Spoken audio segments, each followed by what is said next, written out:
This is Winnipeg Sports Talk Daily with Andrew Hustler Paterson and Michael Remis.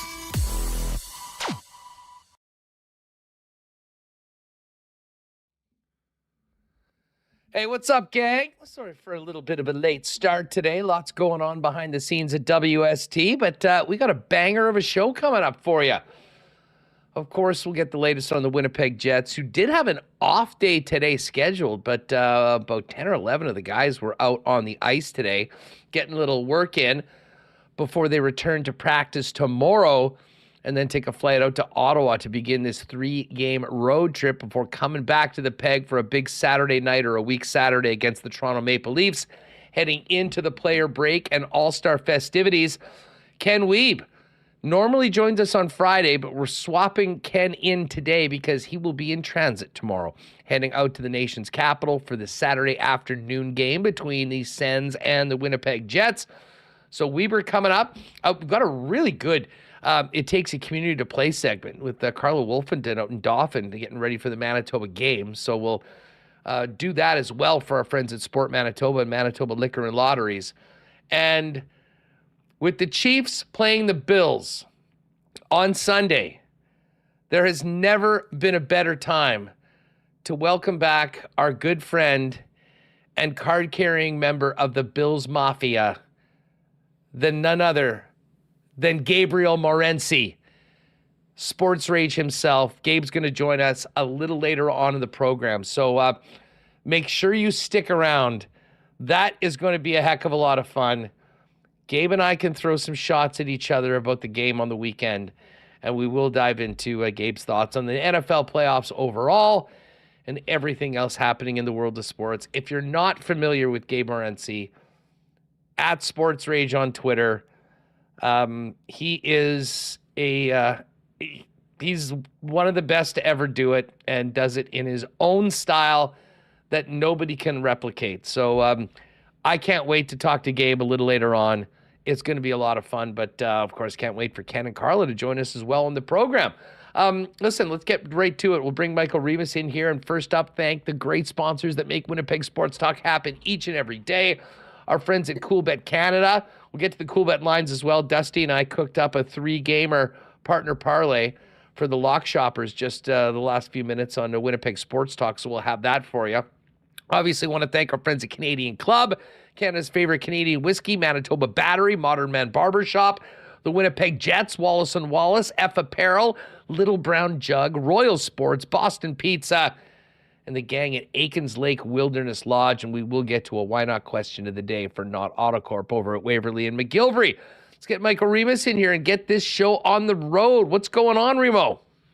Feeling good, Huss. Great time. You know, get a little chance to catch your breath during the season with the Jets. A couple days off here before Saturday afternoon, and then you have Saturday, evening to do. Your evening, you're not glued to the TV, so it's kind of nice, Huss. I'm looking forward to a little break here in the schedule before the All-Star break. But first, some big games coming up next week. In Toronto, but also Ottawa and Boston before. So only 2 games on the schedule yesterday, but got caught up with some stuff over here. So I'm pretty happy, in a good mood. Yes, indeed. It is pretty nice outside. And listen, we're going to focus in on hockey talk. We will save the football for later on. But I need to address a comment in the chat right off the bat from Ernie Thiessen. And Ernie, I don't know why you're trying to trigger me right off the bat with this fake news. But Ernie has said in chat, did you see Ed Hockley referencing Bills Chiefs? He loves Mahomes and hates the Bills. This is a narrative that is thrown out by many. Here are the facts. Mahomes is 8-2 in games reffed by Hockley. What you might not realize is that he's 86-25 in his career, which means 8-2 was basically just his average. So I would be far more angry. I would be very angry. And here's a great Rod Pizzola tweet, as Remis has just put up. Are we doing this again, are we? Mahomes is 74-22 in his career, regular season, for a 77% winning percentage. Is it really that odd that he's 80% in 10 games officiated by a certain official? Definitely not. The guy that has it out to get the Chiefs is Carl Cheffers. And I'm very happy Carl Cheffers isn't part of this game, this crew today. It won't be the refs that determine what happens on the weekend. It'll be the players on the team. And we'll get into this with Gabe a little bit later on, Reem. Yeah, and the other thing that you hear about Mahomes is that he gets all the roughing the passer calls, and I think Josh Allen this year's got 8 on him, and we saw him cry for one against the Steelers on Monday, and Mahomes only's got 2 called against him, so I don't think the refs help them as much as you think, but they certainly, the Chiefs get a lot of ref advantages. We've seen it. It's just, everyone knows. No, these are what were named in the early part of the Trump presidency as alternative facts. Who is the one that dropped? Was it Kellyanne Conway that invented the term alternative facts? It might have been her. Oh, those were great. Those were great times. Listen, we will get to Bills Chiefs and some NFL talk. Gabe's going to join us a little later on. But slow day yesterday in the National Hockey League, just a couple games. And I believe the Winnipeg Jets spent their time going to Mongo's and making their noodle bowls and doing their thing. That was the big activity yesterday. But as the crack staff of IC and Dave Manouk reporting, today for a very informal, very optional skate, Kyle Connor, Dylan DeMello, Dominic Toninato, Gabriel Velarde, Logan Stanley, David Gustafson, Rasmus Kapari, Adam Lowry, Brendan Dillon, and Axel Jonsson-Fjallby all on the ice today. And I'll say this, I get Kyle Connor being on the ice, just coming back. But, man, when you see guys like DeMello, Velarde, Adam Lowry, the captain, Brendan Dillon out there, I have to say that is really impressive. Now, maybe some of those guys just wanted to kind of stay feeling good about where they're at right now, but I don't think anyone would have blamed anybody that's been a regular in this lineup for the last couple months to be taking full advantage of a couple days off. But I got to say, that's a pretty good sign for the Jets, is a number of regulars out there as well, along with a bunch of guys that are trying to stay ready to go if they get the call into the lineup before a full team practice happens tomorrow and a trip out to the nation's capital to take on the struggling Sens on Saturday afternoon. Yeah, I was under the impression this was a mandated day off and they wouldn't be skating at all. I guess it was merely a suggestion from head coach Rick Bowness, guys taking a mental break yesterday, and 10 guys skating. As you mentioned, Kyle Connor just back from injury. Velarde's battled injury this year.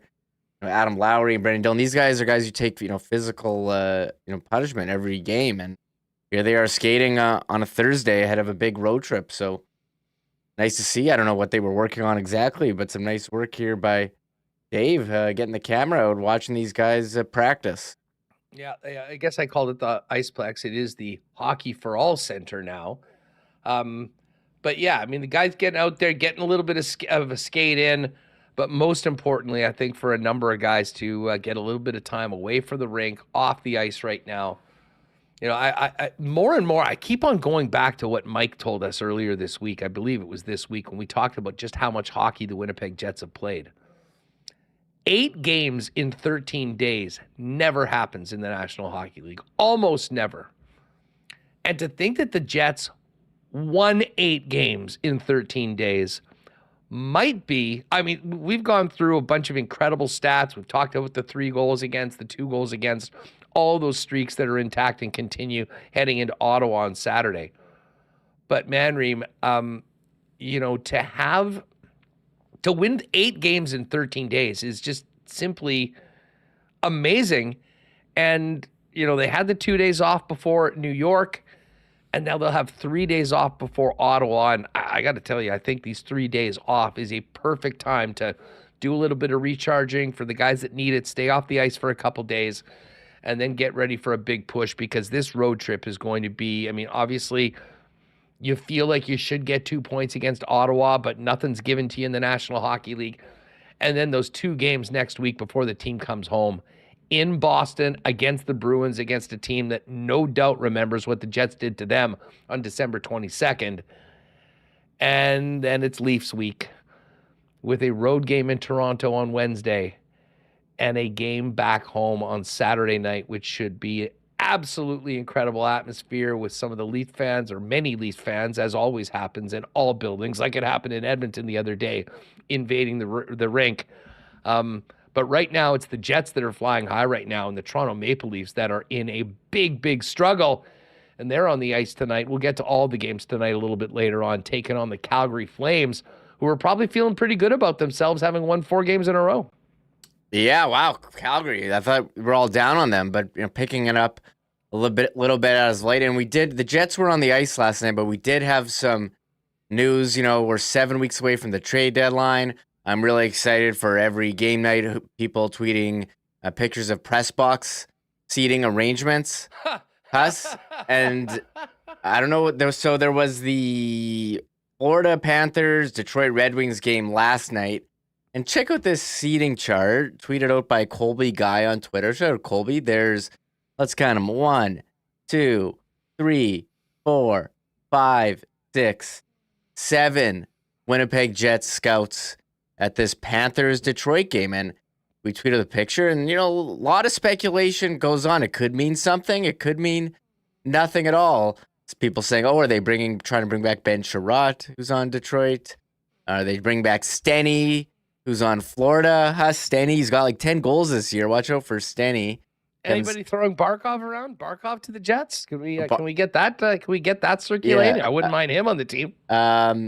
Or Andrew. What about reuniting Andrew Copp? Maybe Detroit would eat some of his salary. And how good would Andrew Copp look on the Winnipeg Jets? But no, Mike McIntyre pouring cold water on everything. Saying the Jets are holding their scouting meetings this week in Florida, which is why everyone is in town at once. I guess he's not saying there's nothing to see. He's just saying that's why they're all there. So maybe they are. Maybe there was a player. Could you imagine Andrew Copp back on the Jets? Detroit would have to eat some salary. I don't even know if they would have room, but feels like he would fit in. We want to talk about a guy who would fit in with the room. I think he would be a big fit for the Jets. You know what? That's actually a great point. Albeit I don't think the contract. I don't think anything else. The contract, nothing works. But bring him back. Here's the thing: the Red Wings are in 3rd place in the Atlantic Division. They're in a playoff spot. They are not trading Andrew Copp anytime soon, and I think he's enjoyed being a Red Wing, and he's a big part of sort of the resurgence. And hey, now that we're into the second half of the season, going into the year, over and over again, we had that question. Who will be the team of that group on the outside looking in from the Eastern Conference playoffs last year that makes that jump? And we talked about Ottawa, we talked about Buffalo, and we talked about Detroit. It's definitely not Ottawa, and it ain't Buffalo. It's the Red Wings right now, who are 7 games above 500 right now, 7-2-1 in their last 10, have won 3 games in a row. And they're feeling pretty good about themselves last night because they got a big 2 points in one of the tougher places to win as the Red Wings beat the Florida Panthers 3-2 in overtime, getting them back into that 3rd spot in the Atlantic. So if you're getting your hopes up for Andrew Copp or we're freaking out because of all of those scouts there last night, there's another reason for that taking place. Yeah, for the record, I'm fully joking about Andrew Copp. It absolutely does not work for both sides, for people in chat saying no to call. I'm not actually seriously suggesting it. We're having fun talking about, 7 Jets staff members at the Panthers game in the press box and having fun with what that could mean. It is enjoyable. I mean, 7 weeks until the trade deadline. People are coming out with trade bait boards. I think Frank is doing the slow drip on his for clicks. He just put out number 1, Elias Lindholm, and had the Jets as the 5th team mentioned, but Chris Johnston at The Athletic has one. TSN's a bit slow on the trade bait board. I went to their trade bait website. It still has last year's board, so I don't know when they're getting on it over there. Last year's trade bait board. Come on, TSN. Here, I'll throw it up. I don't know. Want to make a joke like maybe they laid off the person who was supposed to make the trade board, but like you don't want to intern that's in charge of that. You don't want to. I don't want to poke fun at that, but yeah, here's their board. This is the last year. James, it's just fun to look back at last year. Brock Besser, number 2. Like, how many Jets are on this board? Oh, they took them all off when the Jets became decent. There's Nemesnikov. He was on there. This is last year's board. John Klingberg. Funny to look back at last year. With trade. Has anyone checked in on Klingberg over on Robidaw Island right now? Man, I saw a tweet. They talk about the Jets and the Leafs. Like, every move the Leafs made this last offseason has not worked out. Klingberg, Tyler Bertuzzi's got a long deal that is not going well. Max Domi hasn't made a huge impact. I'm curious what's going to happen. We're going to hear a lot about the Leafs next week, Huss, but it's not going according to plan for them. Although they seem to be okay with losing. They're not concerned if you ask the players there. Yeah, well, again, Bertuzzi was just a 1-year deal. Bertuzzi, Domi, I believe Klingberg as well. He's on LTIR right now.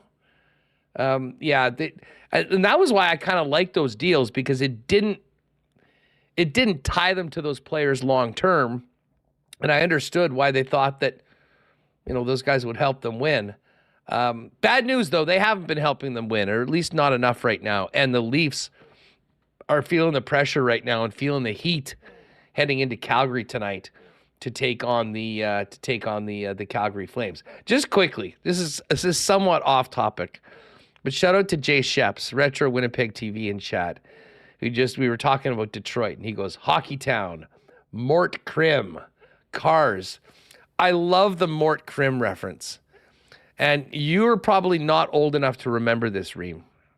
But back in the day, Winnipeg had both their I believe it's their CBS and their NBC affiliates were Detroit. And it was a reason why I was a Pistons fan as a kid, because we got the chance to see Isaiah Thomas, Dumars, the Bad Boys, and we got all the coverage from there. And how about these names, if you remember, Jay or anyone else? Bernie Smilovitz, who was the sports guy on one of the 2 stations, I believe, WDIV. And honestly, maybe my all-time favorite, the guy that really got me into the bombastic sports announcers, the one and only Van Earl Wright. And Van Earl then went to CNN with Vince Cellini and did that nightly show. And unfortunately, Van Earl, I think, ended up having some pretty bad substance abuse problems.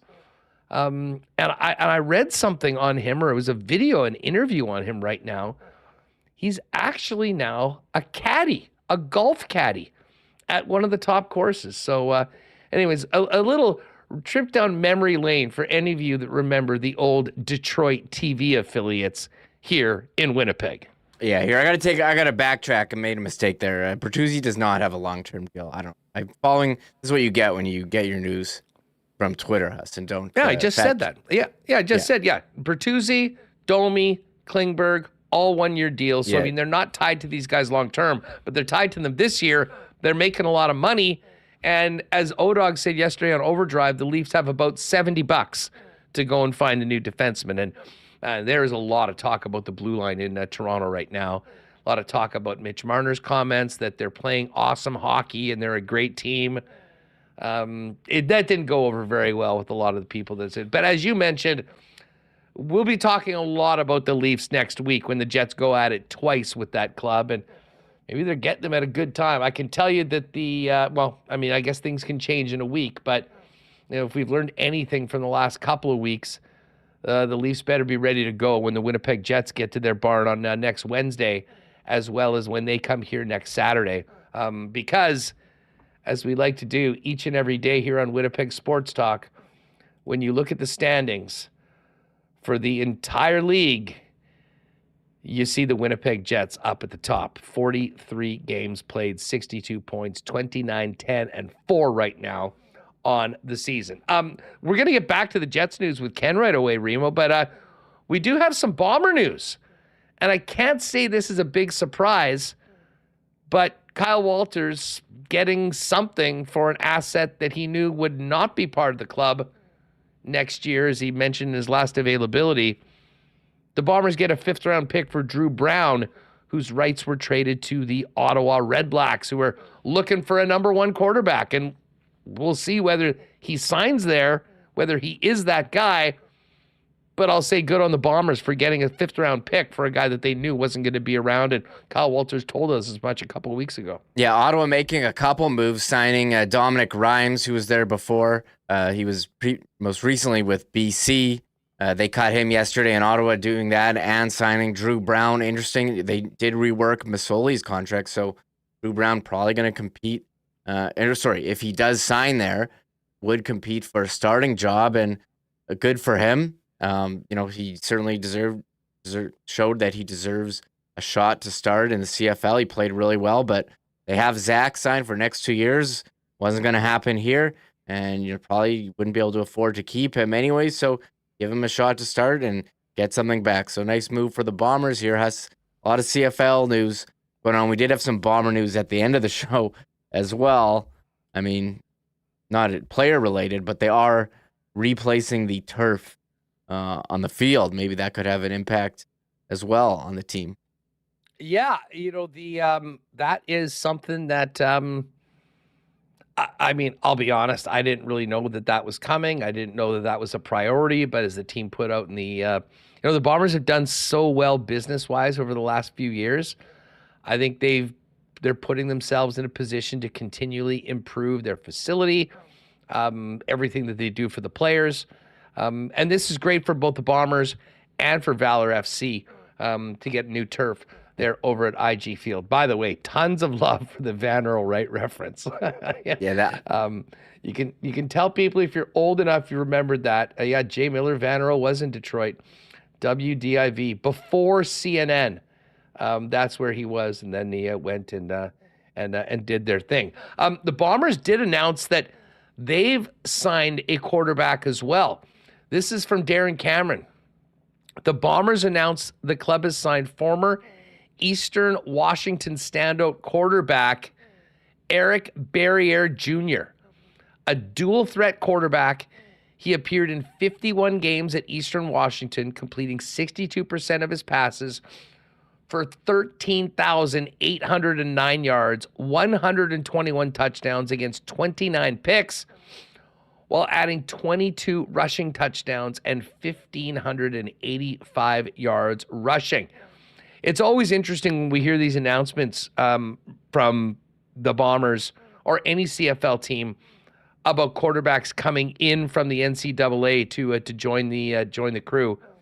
We really don't know much about these guys. We can just look at their numbers, and but if I'm not mistaken, Reem, Eastern Washington is a spot. Now, is that where Matt Nichols and Bo Levi Mitchell were from?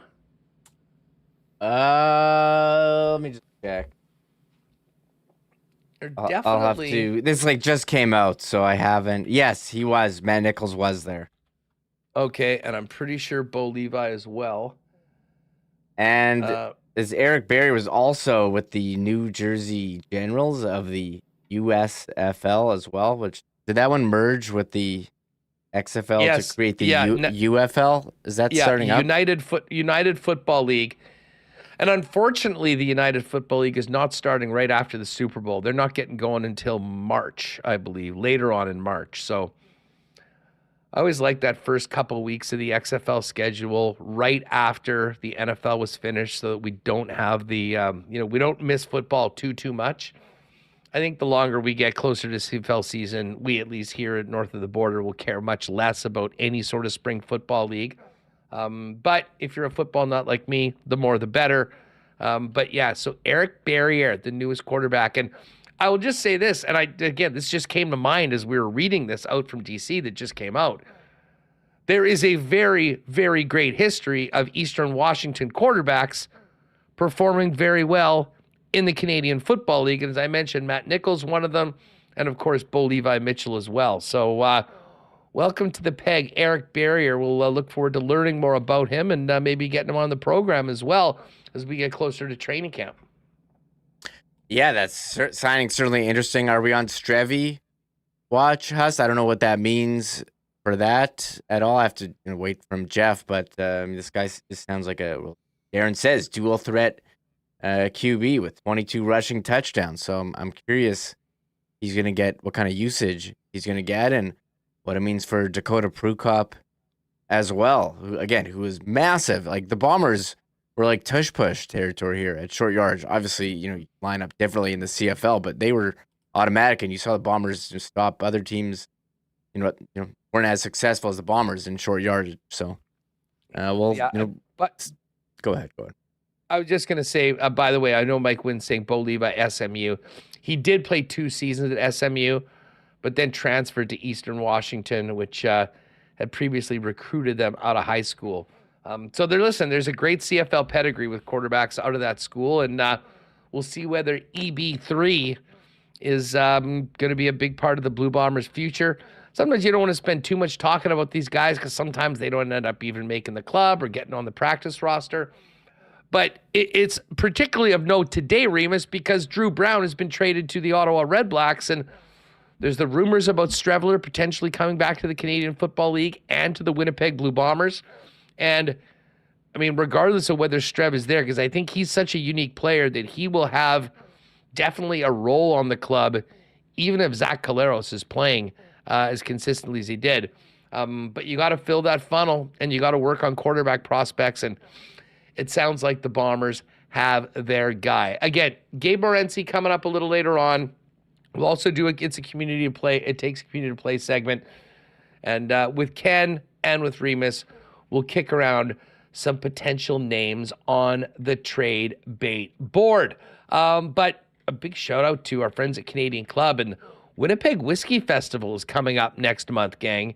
And I don't have details yet, but we're working on an exclusive offer, an opportunity for a limited number of WSTers to come in for an event that we're going to be taking part in and helping out with at the Manitoba Sports Hall of Fame. So pay attention to that. Of course, Canadian Club, proud sponsor of the Winnipeg Whiskey Festival.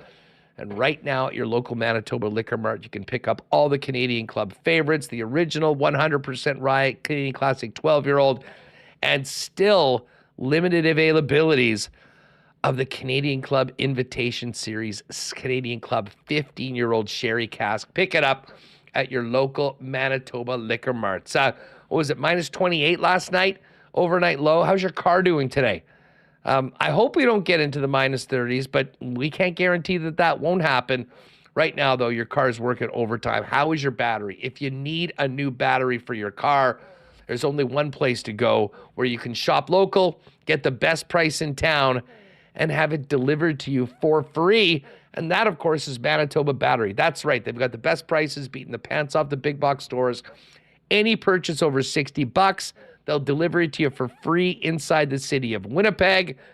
And good news for those of you in the south side of the city, because Donnie and the gang next month are opening up their second location for Manitoba Battery on Dover Court. So we'll have information for grand opening specials and sales coming up and when the doors are open for the second Manitoba Battery location. But for all your battery needs, manitobabattery.com, 204-783-8787, and you can always visit them at their main location right now, 1026 Logan Avenue.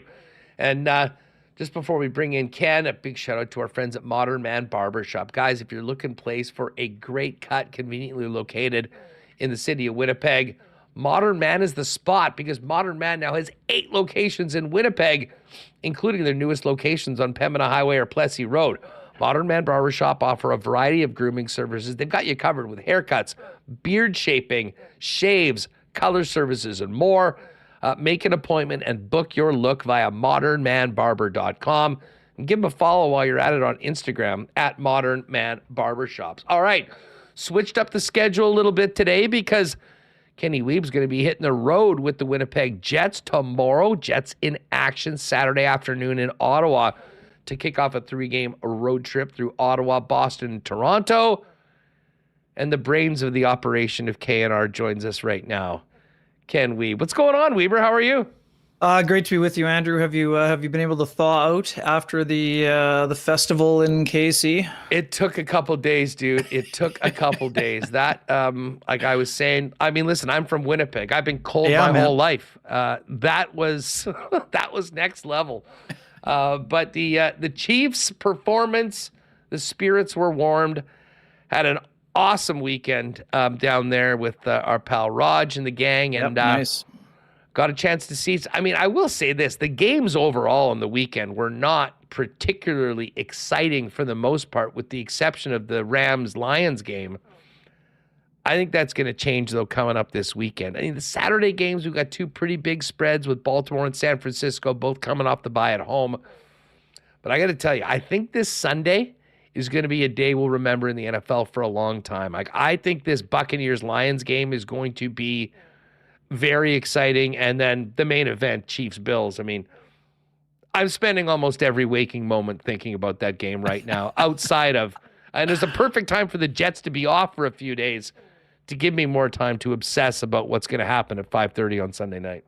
Well, Huss, you better hope your Chiefs can stop the run. Jared Allen, a bit of a dual threat this last week, playing a pretty impressive outing. But yeah, I think it'll be a great game, Huss. I mean, there's been lots of talk about what the offense of the Chiefs is going to do. I mean, Bills' defense a little bit up and down this year. They've been great at times, but been vulnerable at times also. So I would think that it's a great test for Mahomes. Hasn't had to go on the road for a playoff game in a while. So I think it'll be a great test against 2 excellent quarterbacks and 2 really great teams. I mean, I think it's going to be it's just a classic, right? Game of the elements. You're probably going to have some snow. I'm not sure they're done shoveling yet, quite frankly, Huss, but it should be a really fun game for sure. That scene on Monday in Buffalo was just absolutely ridiculous. Like, and I still keep thinking, this is a multi-billion-dollar operation.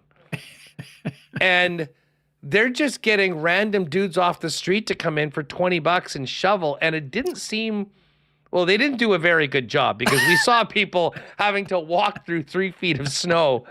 I don't know how people knew where their seats were. But listen, I mean, obviously everyone knows what side I'm on. I got nothing but love for the Bills Mafia. That's a city that needs some good things happening to them. Yep.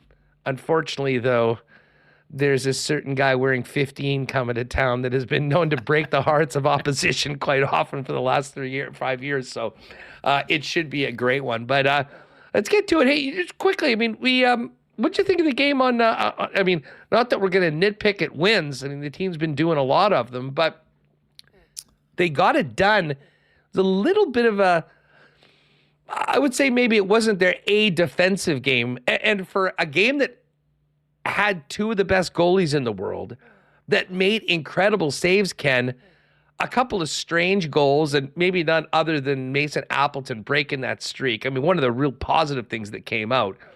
I'm not sure we'll see a greasier goal from the Winnipeg Jets all season long, but man, did he need it. But overall thoughts on the Jets starting hopefully another winning streak on Tuesday night?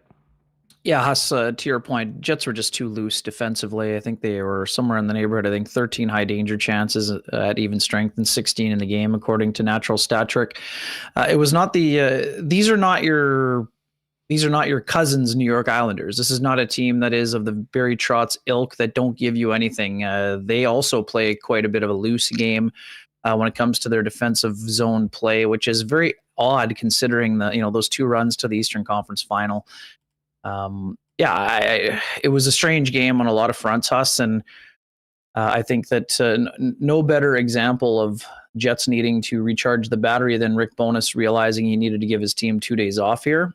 They battled through a lot this month, and good on them for doing so and not using it as an excuse. But I just don't think that they've really had their legs for a concerted effort for the last couple games, and that's why a little bit of time off the ice probably was a welcome thing, even though I guess according to David Minuk on the old Twitter machine, that 10 guys decided to go out on their off day to take a twirl. So, I think that goes sort of back to the dedication element. But they overall, had to work off the Mongos from yesterday. There you go. But yeah, overall, okay game. The Islanders are they had 2 games in a row. They're playing a team on a back-to-back, which obviously schedule advantage to the Jets. But I would say that there's a desperation element that, both the Flyers to a degree and specifically the Islanders going into the game, having lost, I think 4-5, and they've been just on a bit of a downward spiral here in the last stretch, but still had only entered the game 1 point out of a playoff spot behind Tampa. So I think you saw a team that was embarrassed the night before and wanted to be a lot better. I mean, I was in the conversation with Lane Lambert in the morning with, that he was having with some of the Islanders reporters that were on the road.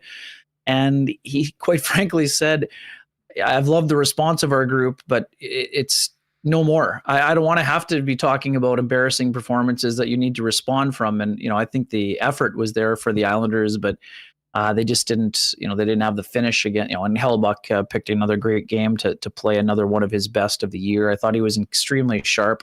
Yeah, of course. I mean, that second Anders League goal is a bit of a strange one. We have not seen very many of those this year. I think kind of just caught him by surprise a little bit. I don't love how the Jets played that.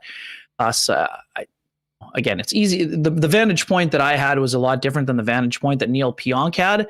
You can understand why he was trying to sort of play in front of the net and take away any potential pass, but there was nobody in that lane. So I would have liked him to be a little bit more aggressive in terms of attacking Anders Lee there. But again, we're talking about nitpicking. But like those are the sorts of things that show up on the video the next day. You understand why he's playing a little bit back to defend the front of the net. But I think in that situation, there need to be a little bit better communication on the ice between the Jets. And I think then Pionk could have gone right at Lee, and then there's no chance that goes in from that sharp angle. But I mean, overall, we're talking about another, 13 in a row of 2 or fewer, and 33 in a row of 3 or fewer. And what's the stat? Is it 18 or 19 with 2 or fewer in regulation? Huss, that's your stat. What is it up to now? 21. 21 now. Yeah. So, I mean, like, dude, that might be the most incredible one of all of these stats right now. I mean, we kind of talk about, yes, they gave up 3 goals to Montreal. Well, I mean, it was a power play goal in overtime. That will happen. I mean, certainly for betting on games, I mean, it's the total in regulation. That's been crazy. And as was pointed out by a number of folks, that 3rd goal in the game against Edmonton was an empty netter. And the Jets were up 1-0 with about 5 minutes left in that game. I mean, and there too, that was the crazy one from the blue line that Hellebuyck also probably almost never lets in. The right? Darnell Nurse. Right. So, I'm almost out of superlatives to talk about how this team has been able to keep the puck out of their own net. But maybe the only evidence you need is looking at the NHL standings right now, and they still sit on top of the league through 44 games. I do want to talk about potential trade targets and some of the names that have been thrown around the league. But talk to us about the challenge that this next road trip provides. A game against the Ottawa Senators, who are in action tonight, but have been in a really, really bad place right now. And it just seems to be getting worse. I think they're 5-9 or 4-9 after the coaching change. And then a Boston team that I have no doubt is going to remember what the Jets did to them in their barn on the 22nd before we get to the home-and-home with the Leafs. Yeah, it's a fun road trip on a lot of fronts. I mean, we know this is a very extended trip for the Jets against the East, and they still have only lost 1 game against the East this year. Speaking of ridiculous stats, right, Huss? I mean, that's another strange one now, right? I mean, was it 12-1-3 now, I think, against the East, which is exceptional. Far cry from last year. Yeah, no doubt about that, where they had all kinds of trouble there. I mean, Ottawa's in a strange spot, as you know, closer to the Macklin Celebrini sweepstakes than battling for a playoff spot. kind of reeling a little bit, trying to find their identity and structure and all kinds of things under Jacques Martin. But, they're going to be up for it. I mean, we know this. It's Hockey Day in Canada. They're going to want to start playing a little bit better, and they'll be looking for any small victories. But, I mean, that's a game the Jets probably, when you're looking at the competition, that would be a big springboard for them. That's probably how they're got to be looking at it. The Boston game, I look forward to the rematch. I mean, we know that Boston did not have a good effort here against Winnipeg, and they won't like that at all. Jeremy Swayman playing excellent in the pipes for the Bruins. Then you have the Leafs, who, again, wow, Huss, by the time the Jets get to the Leafs, like, how long is this? Can they snap their own skid here? I mean, they've been really in a funk. Can't hold a lead, not getting. I mean, again, the other night it wasn't even goaltending. Samsonov played well enough, but they couldn't beat the Red Wings. I mean, the other night, the great matchup between McDavid and Draisaitl and Matthews and Marner and Nylander. Well, again, 2-0 Leafs. They can't hold it. So I'm fired up for that game. It's always a fun one. I'm going to be in Toronto. I'm going to be on this trip coming up, Huss. That's why we're talking today. I think it'll be a fantastic stretch of games. And then, too, back-to-back, we know there's always bad blood with the Leafs. I mean, dating back for a long, long time, there's high-event games. We got all kinds of things happening, dating back to Matthews' Laine debut game against one another, how that game went, Jets roaring back, Laine scoring in overtime. I mean, it's a fun matchup. I mean, we know there's been some bad blood. There's no Wayne Simmons isn't around anymore. You had the Stanley victory. You have the Jason Spezza knee to the head of Pionk. You have Pionk accidentally sticking the leg out on Sandin. Most of these characters are not involved anymore, Huss, but I think the memory bank usually leads these two teams to play a pretty fun game. It's pretty often wide open. I don't think the Jets want it to be as wide open. But the Leafs they're a great test, but they're a team too. If you dig a little deeper under the hood, Huss, not a lot of regulation victories for this team, and that's a problem for them. And is it going to be a problem against the Jets? We'll see. But it's fun that they're going to be going back to back against one another, even though there's a little bit of space between the games. We know that the Jets have some Ontario kids that often like to play in the center of the universe. We know Connor Hellebuyck doesn't mind the spotlight being on him. And I'm, just overall, I think it's just going to be a fabulous road trip, Huss. I mean, one thing I haven't been able to pinpoint yet, I mean, which game is Laurent Brossoit going to play out of the four? I have to think that he's going to get one. Does it make sense to give him Saturday? There's already been an extended break for Hellebuyck. I'm having trouble. The spider senses are tingling, but I don't have a great feel for which game it's going to be. I do expect Brossoit to get the first game out of the break because Hellebuyck is going to be participating in the All-Star festivities. We saw that, a couple of years back where Hutchinson played the first game back after that long break. But I'm having trouble pinpointing. Would you venture? I mean, I guess maybe Boston makes sense on some regards, but also Hellebuyck played his college hockey out that way. So I would think he's going to want to be in that one as well. So. It's going to be fun. It's going to be interesting. It's a great question. And listen, I got to give so much credit to LB. I mean, you will recall our conversation before the Nashville game. I'm like, I was here to calm you down, Huss. I was here to calm you down. That was the one time when Hellebuyck was just sort of getting into a groove that has continued up until this point. And I thought that maybe they just ride him. And listen, that was the last time that either of the Winnipeg Jet goalies had an off night. And we're talking about 2 months ago. So, I mean, anybody would take it. I guess I was thinking that maybe, it would be the Ottawa game just based on the opponent. Kind of, I think Hellebuyck, they'd love to have him go up against the Boston Bruins. And I would think he's going to be in both of those games against Toronto, especially with the two games between them. And then the player break before the All-Star break, right? I mean, it makes the most sense. Yeah. So I mean, to me, it's Ottawa. Let's go Boston. Ottawa. Yeah. But again, Hellebuyck loves to play those afternoon games. You want to get off to a good start.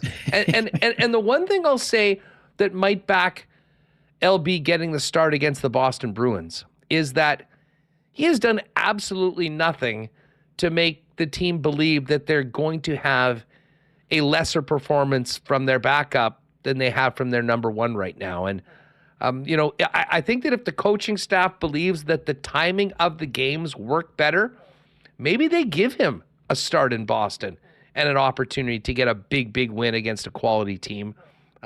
They have not shied away from him over the last month or so, or going up against better competition. And again, that just sort of speaks to the position the Jets are in right now. The way the team's playing in front of the goaltenders, combined with the way the goaltenders are stepping up night after night. I think that in previous years, we probably wouldn't have given much thought to the potential of a backup playing against a top team like Boston. But I think Brossoit's earned that confidence that if they think it makes sense for the timing with Hellebuyck starts, that maybe they go that route. Yeah, it makes sense on a lot of fronts. So, I mean, I could see, I'm with you. It's going to be one of those two games in all likelihood. And like you said, Brossoit has been absolutely fabulous. And, I went back and talked to him on that trip in San Jose, Huss, and I kind of made this argument to you with you at the time. I mean, that one from the corner, no, bad goal for sure. But I mean, LB himself called it a brain cramp. And he said in that game, he liked the rest of his game. And he thought that his turnaround kind of started 2 starts before, I think, against the Arizona Coyotes, even though he only had 19 shots. So you couldn't really see it in terms of the volume and how he handled his day in the net. But he's been feeling extremely confident. So I could see it either way. I mean, the only thing working against Hellebuyck not playing, Saturday and then going Monday, now his last start was Tuesday. But at the same time, there aren't many stretches in the schedule where a team can get their number one guy a week off. And I think there's long range benefits. And Huss, we know the Jets want to be playing into May and June. So if you can get them a week between starts or even 5 days, whatever it ends up being,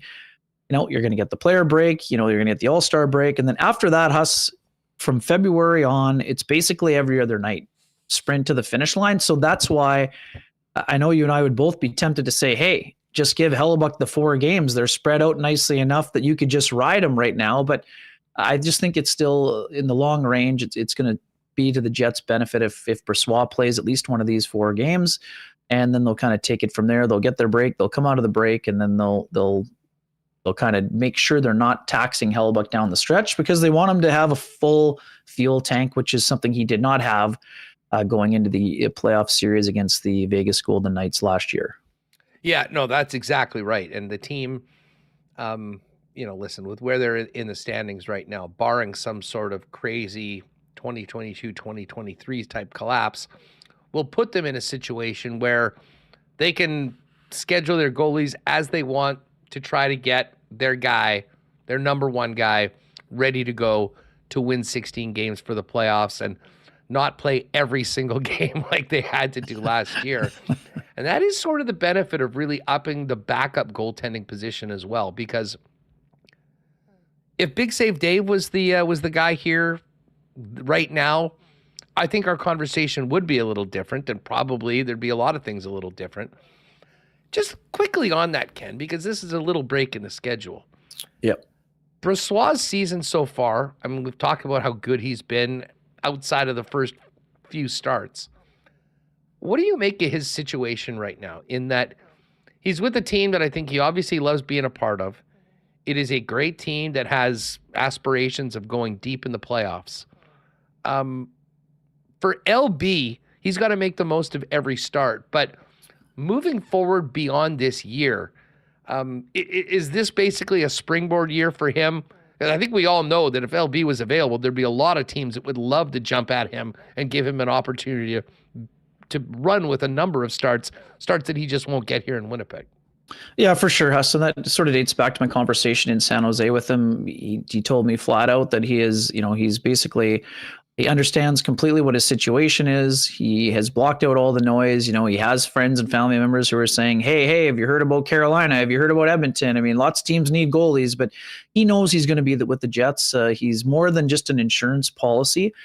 He is a guy who won the Stanley Cup last year and had a pretty big hand in it through the first 2 rounds before he was injured. So not only is he, a great plan B or secondary option, whatever you want to call it, he's more than just that. He's more than just a backup. He is a support network. I mean, Connor Hellebuyck told me how much he values having Laurent Brossoit around to, talk about nerdy goalie things and things like that. So I think also too that he certainly has not given up his quest to become a number one or be in a situation where he can go more 1A, 1B. But at the same time, he realizes that's not going to happen this year. So, he wants to get his name on the cup one more time. He'd love to continue to push and support Connor Hellebuyck this year. And then he's going to probably be looking for another opportunity elsewhere. That's not to say that he's closed the door on Winnipeg, but he knows that, with Connor Hellebuyck signing the 7-year extension, he knows that he's not going to become the number one guy in this scenario. So he's fired up for the rest of the year. He knows what's on the plate for him. He knows what's going to be expected in terms of supporting and the starting numbers roughly. But after that, I would think it's pretty evident to me, at least, that he's going to look for more of an opportunity where he can go somewhere to compete for the number one job. And that's okay, because he's a very driven individual. That's not to say he's going to kick his feet up and say, hey, I'm good for 10 starts and then I'll start training next year. That's not the way that Laurent Brossoit is wired. He's ready to be in every single game that his number is called, and even in the games that he's not starting. So, but I do think that the Jets are going to be looking at having to add another backup goal or a new backup goalie next year, Huss. And it's not just the scenario here. Same thing in Vancouver. We talked about the Canucks and how they've sort of turned things around. The biggest thing is A, Thatcher Demko is healthy, but B, Casey DeSmith has been able to come in and give them a bunch of quality starts in that role as well. So he'll be a guy that is probably a coveted backup on the open market starting next year as well. But yeah, I do think that Brossoit is in a good place mentally. He's happy with how his game has evolved and come together this year, and he knows what he's in for. And the Jets, I don't see them cashing in the trade chip here. I see them leaning on Brossoit to do the job, and then see what happens in the offseason. Yeah, I'm with you. There's no chance they even consider that. He's too important a part of the team right now. What happens? I mean, not that I even want to think about it, but when something happens to Hellebuyck, he's a guy I think they've got confidence that could go in and play a number of games in a row or play in the playoffs. He's done it before, and yes, sir. Provide that for him. Ken, let's get to the big story of the week before we talk about potential trade targets. Sure. Mark Scheifele's possible for Saturday. David Gustafson's, in the mix. When these guys, assuming no one else goes down. I know you've been sniffing around. You've got your own thoughts. I mean, how do we? Who are the odd guys out? Who's first? And if both of those guys are activated at some point in the next week or so and play for the Winnipeg Jets, that's 2 players off the roster that need to be presumably exposed to waivers. How do you think that works out right now? Yeah, first and foremost, Huss. I thought it was likely that Mark Scheifele would play on Saturday. I've kind of changed my tune on that front. I'm thinking they're going to take a little bit more time, and is he even going to be back before the All-Star break? I'm not certain. I'm quite confident it is a groin injury, but I don't know the severity of it. I mean, we'll see what it just has. I mean, I thought that Rick Bowness was very hopeful in the morning, and then he sort of seemed like he hedged when he was asked about Scheifele after the game, and we'll see what he says tomorrow, but I don't expect Scheifele to play on Saturday. I think they're going to be very cautious. Thing with a groin injury, Huss, for anyone who's had one, like, it's just people were talking. I was at hockey last night, and people were like, "Oh, well, you didn't really see a one play." Well, groin injury is not necessarily one play, and the problem with the groin injury is that it can always, if you don't let it have the proper attention that it needs in the rest, one twist or turn, and now you're looking at another, 4 to 7 days. So I think the Jets are going to be very cautious with the injury itself and sort of see what happens. I'm curious, Huss. I mean, we haven't had a chance to ask Rick Bowness about this, and we'll see about tomorrow.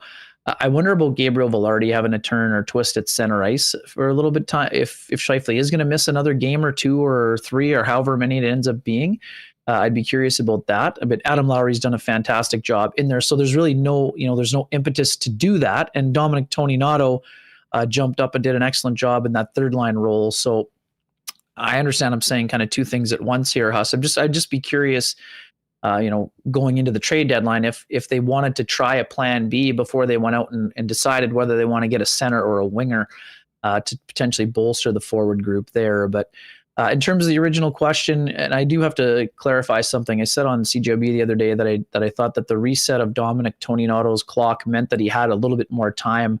I did some double checking on that front, and actually Toninato has now played 10 games since the clock has been reset. So he would require waivers again, and not to say that Dominic Toninato would be first out, because great in the faceoff circle the other day, and he's currently playing on the third line, never mind the fourth. So that goes back to your original question, and I would say Axel Jonsson-Fjällby, unfortunately for him, probably would be the first forward subjected to potentially to waivers once Mark Scheifele and or David Gustafsson would be ready to be activated from IR. I don't know that that's going to be imminent. Obviously, David Gustafsson is starting to make progress. We've seen him occasionally come out of the non-contact jersey, so he's getting closer.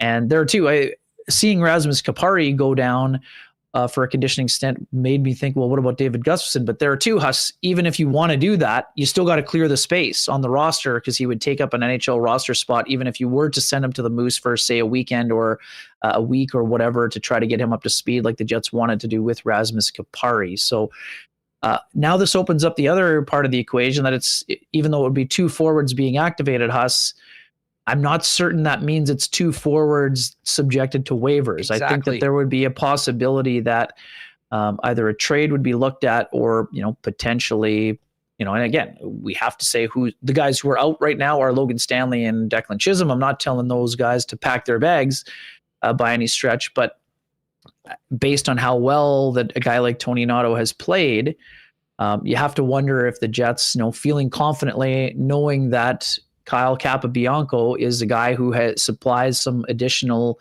flexibility in the minors, along with Ville Heinola, who, by all accounts, had a pretty good start to his rehabbing assignment, even though we know it's a regular assignment to the Moose. So, Huss, it may not just be two decisions. It may be three decisions by the time everything gets going and sorted out, depending on the health of the current roster. So I don't have a great feel for any move beyond the first. And I only say Axel Jonsson-Fjällby, Huss, because he was the guy who was scratched the other day. So naturally, that's why I have to, kind of lean that way. But having said that, we know that his speed has been a big weapon for the Jets. He's been very disruptive in terms of the forecheck. He's done a great job. He hasn't been used on the penalty kill a lot, but we know that's a role he can be used in. But yeah, I mean, there are some tough decisions looming, and does that mean, Huss? You also have to wonder if it means maybe there's a preemptive strike to be made by Kevin Cheveldayoff, where if you have to potentially, if you're taking a bigger swing, maybe you can include either, whether it's a prospect or maybe a roster player, in order to sweeten the pot, if you will, because you're potentially going to lose that player on waivers if you can't trade him anyway. So I'm curious for a lot of things. I know a lot of people were fired up to see that there were 7 Jet scouts at the Panthers Red Wings game, but that's a quick reminder that as Kevin Cheveldayoff told the media the other day, their meetings are taking place, and well, we found out where their meetings are taking place. They're taking place in Florida, which is why this was not a full-scale carpet bombing on the two teams in question. It was just the Jets happened to be meeting in Florida, so they figured, why not check out the game? I'm with you on Axel. Not that I love the thought of potentially losing him, because he's been great, and I think there's a lot of people that really appreciate what he brings to the table, and he's been awesome. But I'm kind of your opinion on Toninato, that, just based on the roster, if that's the information we have to go on, he was playing on the third line last week. They've obviously been impressed with what he's done in the 200-foot game. He's added a little bit of offense, getting in on that fourth line to begin with. And again, I'm not sure. Maybe part of the decisions is who is most likely to be picked up off waivers. But to be honest, Toninato has played his way into, I think, one of the top 23 right now with the club. But I will say this, I don't think there's any chance Rasmus Kupari goes on it. We talked before about how much they wanted him from the Kings. He's a young player, a former first rounder, world-class speed. He's in the mix, and I think they put so much into David Gustafsson as well, they'd be loath to allow him to be exposed to another team, which does maybe point to the blue line for guys that haven't played in a long time. The one thing that you can say about Chisholm, or Stanley for that matter, is that if their names were exposed, it would be based on what teams thought of them months ago, because for the most part, they've been on popcorn duty for the better part of this entire run. Yeah, Hassan. I mean, that's the complicated part, because there are other first rounders that have cleared through waivers this year already. So does that mean that Logan Stanley might clear? It's just tough to say. And you never know, like one injury pops up. We know Chicago's had a ton of injuries, so they're a team that would be likely looking, whether it's up front or on the back end, right? So sometimes a team that's in a playoff spot would say, oh, hey, well, we need a speedster like Janssen Fjallby. But, in terms of Tony Notto, Huss, I think that at worst, he has put himself in a position to become the 13th forward at worst. And I say that kind of reluctantly based on what we've been talking about. Right now, he's the third line center. I would quickly say this. Rasmus Kupari probably played his best game as a Jet on Tuesday night, Huss. I thought he was very effective. We saw that speed. He was generating some opportunities for himself and his line mates. I think he's going to get a lot longer runway before anything happens with him. But yeah, Gustafsson, I mean, we can't forget the great start that Gustafsson had. But I mean, we know how much Rick Bowness values faceoffs, and Dominic Toninato has done a great job in the circle for the most part here in the last stretch. So we know that counts for something. Toninato was on the ice protecting a 1-goal lead on New Year's Eve in St. Paul, Minnesota against the Wild. So I do think that he is sort of solidified. It's still a competition, but right now he's solidified himself to be on the roster and not, subjected to be exposed to waivers potentially. So yeah, I mean, there's big decisions looming, Huss, now. And again, I'm not saying the Jets are holding Mark Scheifele out because they have decisions. When Mark Scheifele's ready, he's going to be playing. But I mean, the rubber is going to have to hit the road here. This isn't like we've been talking about defense, Huss, for the last, 18 to 24 months about the logjam, but the logjam is going to need to be handled in the next, whether it's, 7 weeks now, 7 weeks and change before the deadline, because we know that Ville Heinola at some point is either going to get a look or, his name could be included in some other talks that we're going to get into. But, and again, I'm not suggesting that's the case, but he's going to be a player of interest when the Jets are calling about other players. So, there's an interesting time ahead on a lot of fronts here. And I'm very curious to see how it all plays out. Ken Wiebe of the Winnipeg Free Press is with us. Ken will be on the road with the Winnipeg Jets, reporting for the Free, but of course cranking out KNR on the road. Ken, this is around the time we're starting to see some trade bait boards come out, and yeah, it is funny how the Flames who are playing well lately, they've won 4 in a row. They've got a big chance to make it 5 in a row against the struggling Leafs team tonight and move right on the cusp of that wild card spot. Sounds very similar to a certain team here in Manitoba last year that found themselves right on the bubble, but with the top 2 names on the trade bait board. I'll refer to the Athletic right now. Elias Lindholm, number 1, Chris Tanev, number 2. Thoughts on Calgary's situation and those 2 particular players potentially being on the move, and how interested the Winnipeg Jets would be in one or both? Yeah, I mean, it's complicated for Calgary. You have a first year general manager. You have a ownership base that is interested in winning now. We can never just dispute or undersell what it means to have a minimum of 2 playoff dates available, but at what cost, right? You're talking about long-term pain for the franchise if you potentially lose, and not just those 2, but you're talking about Noah Hannafin on the back end as well, being a guy on an expiring contract. In terms of interest, Chris Tanev would be at or near the top of any trade board for right shot defenseman. I would say that the Jets, obviously, or True North, has certainly all the background that they would require when it comes to Chris Tanev's high character, when it comes to his abilities, when it comes to his leadership qualities, all of those things as a young pro.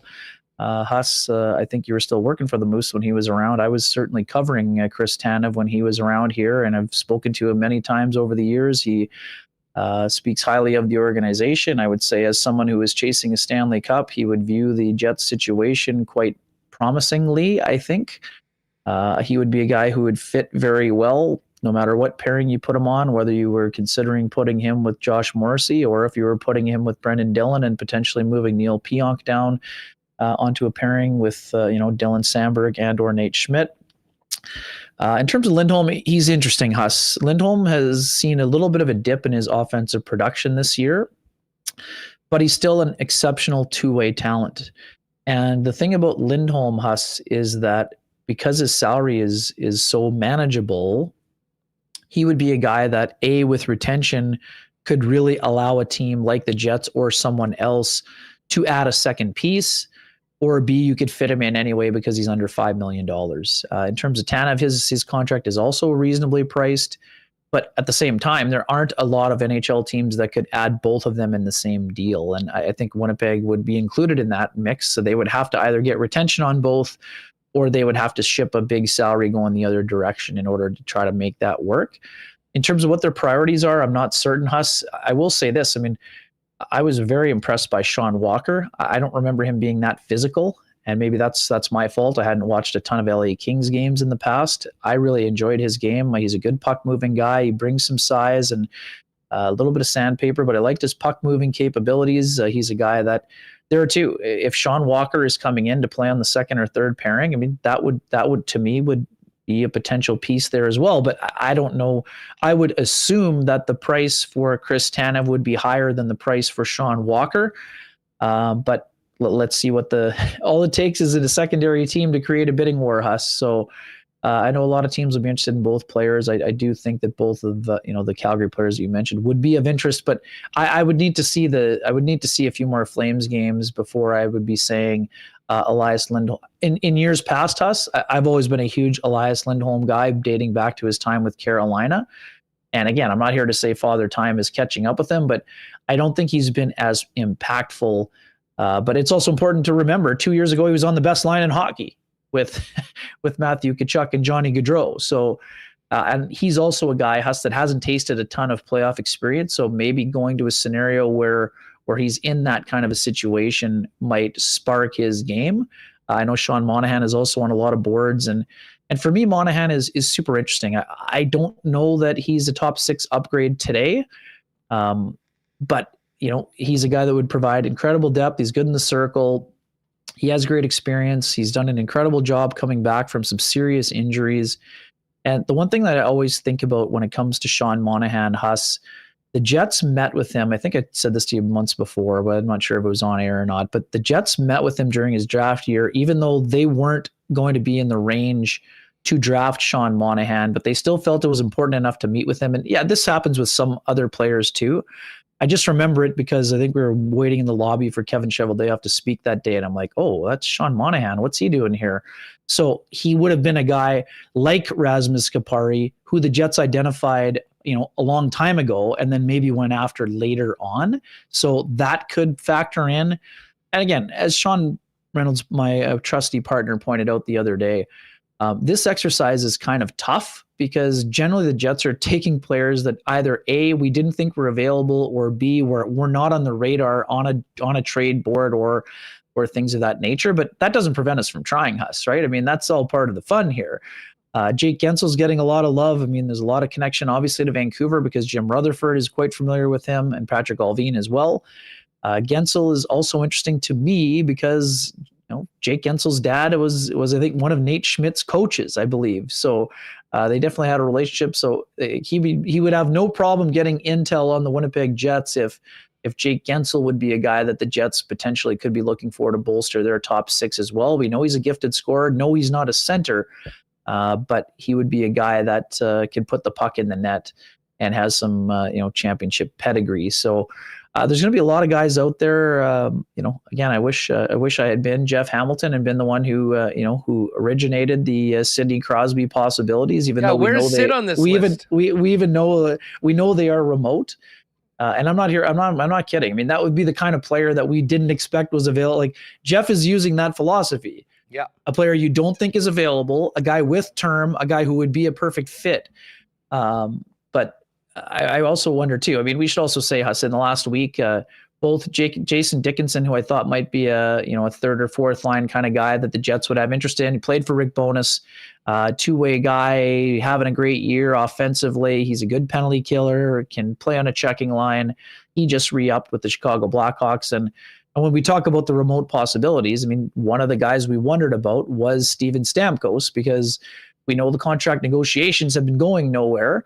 But Julien Brisebois, I don't think this is a smokescreen for Brisebois. I think he wanted to make it known to the entire league that Steven Stamkos was going nowhere before this year is over. So, again, Stamkos scored a pretty important goal in Winnipeg back in the 2011-12 season. He also would fit on a number of levels in terms of being a second-line center that would be of interest, but there too, complicated in terms of salary and probably no trade and all of those other things. But I think those trade boards, our trade boards are going to get even more interesting in the next month or so. But I do think that the Jets are still going to be active, even though Kevin Cheveldayoff made it clear that it has to be the right fit, and we understand that you're not just going to trade for a guy who you hope fits in. You got to trade for a guy who you know is going to fit in and not disrupt the chemistry that has allowed the Jets to go to the number one spot in terms of winning percentage this season. Well, and with Calgary. And I'll include Walker in Philadelphia. What's really interesting about this, Ken, is that these teams are playing so well that in a different scenario, you might be thinking of Calgary and Philly as being the teams that are actually buying, right, because they got a feeling that they've got a chance to make some noise. The Calgary situation, though, as you laid out, I think is very apt in that they got burned big time once before, and they're still sort of dealing with that. And they've been quite clear that they are not going to let these guys run for nothing, and that is why those two guys are at the top of that list. And I think more and more about Chris Tanev and what he would bring to the Jet Blue line. If you're talking about a team that can battle and work through 4 rounds of the playoffs, and to me, he would be my number one target. But at the same time, when I look at the Jets, the way they're made up, I think that the center position of guy that could play in the top 6 is actually the biggest need because, I mean, both credit to the team, the goaltending, but also the 6 defensemen that have been running out there every night. These guys have done a pretty darn good job, and we're talking about all these goals against records. I mean, those players, including Nate Schmidt, have a big hand in it.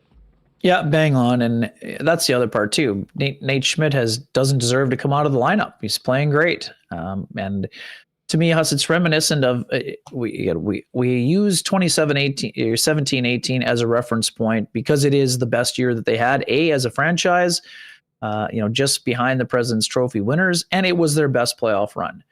In that year, Huss, their third pairing included 2 players that I think eclipsed $10 million in salary, in Dmitry Kulikov and Tyler Myers. At times, that was the third pairing.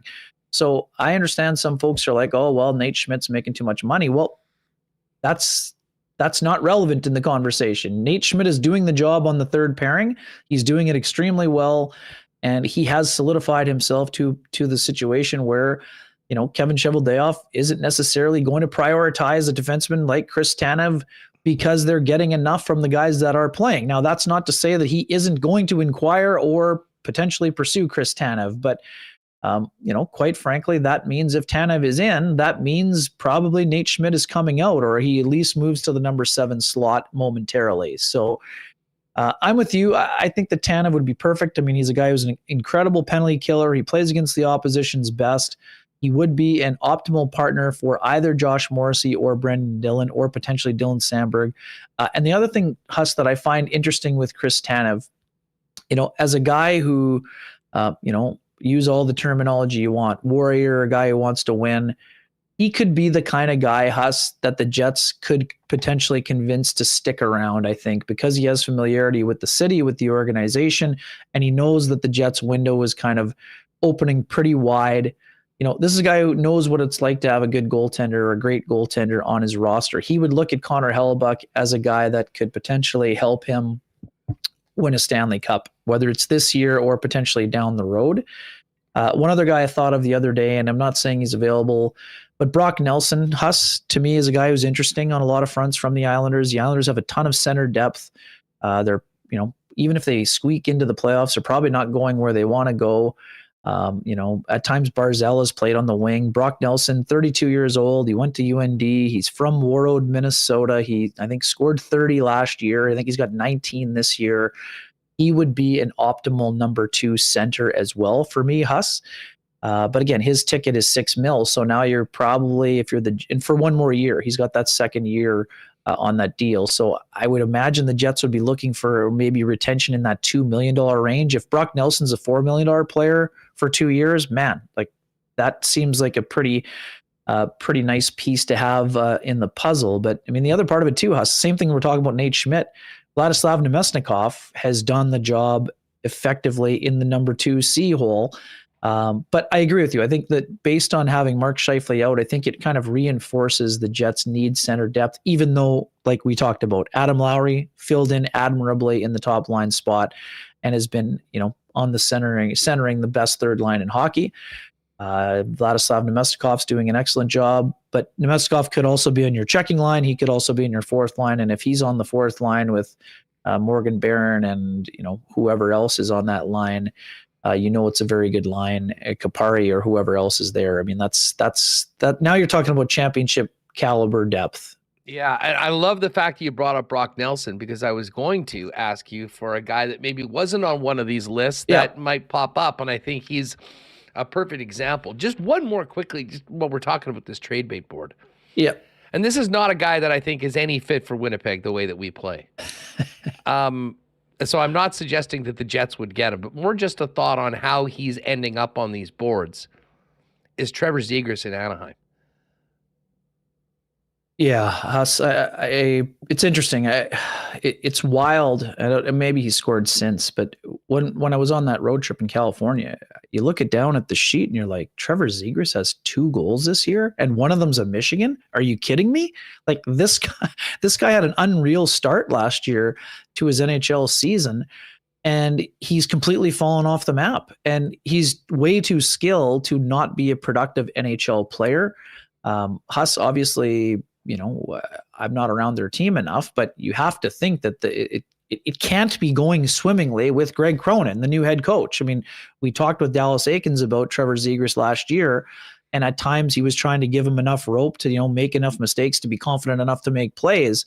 But this year, Zegras has been a totally different player. He's a lot of nights he has either been ineffective or not noticeable. I actually liked his game against the Jets. I thought he was pretty involved in the game, but it's wild to me that Trevor Zegras is potentially going to be available. He's an incredible talent, but we talk about the Ducks have all this crazy depth on the back end with, last year they had, each of their prospects won one of the respective Defenseman of the Year awards in the WHL, OHL, and the QMJHL, which is almost absurd to be saying at one time. But with Leo Carlsson and, Mason McTavish, Trevor Zegras doesn't exactly fit the profile of a third line center, Huss. So that would mean that at some point when Pat Verbeek is trying to level up after he figures out if he's going to get Macklin Celebrini or not, that he would be a piece they would be looking at to move. But what are they moving him for? Are they going to move John Gibson and then they're going to maybe need a goalie, or are they going to move Trevor Zegras for someone who, maybe plays a little bit more of an all-around game? I mean, that to me is super interesting, and because let's face it, Huss. There's lots of teams around the NHL that see Trevor Zegras' skill set and say, hey, if it can't work there, it can work with us. So, but I agree with you. I mean, that's not going to be a fit for the Jets because I don't see enough commitment to the defensive zone for him. But I do think there's going to be plenty of teams that would say, hey, sign me up for Trevor Zegras. So I'll draw the best out of his game. And, whether you combine him with the former line mate in the U.S. National Development Program or whatever, he's going to be attracting interest for sure. But Pat Verbeek's also in no hurry to move him, I don't think. And he doesn't want to trade a distressed asset, if you will. Yeah, especially, for pennies on the dollar, considering, what his reputation is. Back-to-back 23-goal seasons. Right. But he doesn't play a Jet style of hockey right now, and I don't think that there's really a fit. Not to mention he's got a broken ankle and isn't going to be available till well after the deadline. Wiebe, travel safe. Great visit as always. Have a good time on the road, and we'll look forward to seeing you back here heading into the break with that big Saturday nighter against the Leafs downtown. Yeah, right on, Huss. Thanks for having me as always. Enjoy the tilts this weekend on the football front. We'll be tuning in as well, and we'll talk to you Bills next or week. Chiefs? Oh, Huss. You know what? Last year I picked the Bills to win the Super Bowl in this program, so I feel as though I have to. Never mind. I'm taking the Chiefs. Never mind. No, Smart man. I can't justify it that way. I can't. I'm not putting good money after bad there. I think it's going to be the Chiefs in a tight one. Hey, have a great one. That's going to be awesome, and can't wait to see what you guys have to say on Saturday, probably about 5:30 p.m. Winnipeg time or so after you finish up writing for the Free. Have a good one, pal. Travel safe. Thanks, Huss. I appreciate it. And chat room, if you're looking to get your tickets for the live show on Monday, they are available still. Where Talk do to they you get soon. them? Give a plan to action. Eventbrite, yeah, the Eventbrite list. If you search Kenny and Rennie live show at Trans-Canada Brewing Company on January 22nd, she'll pop up. I'll send Remo the link. How about that? You know what? Yeah, maybe throw a link out on your Twitter or something too. I just did today, this morning. There yeah. you go. Go but to I am Ken's sending Twitter it to Remo right now. at Weeb's World. And that when is that? Monday? Monday night, yeah. Keep Rennie company. I'll be on the road. He needs company. He needs company. K&R without the K. That sounds like some sort of. No, I'll be on the show. I just won't be live. I know. Just fun little way to give a little shot at Ren Dog. It's going to be a good time. We'll see you guys there. Have a good one, pal. Thanks for doing this.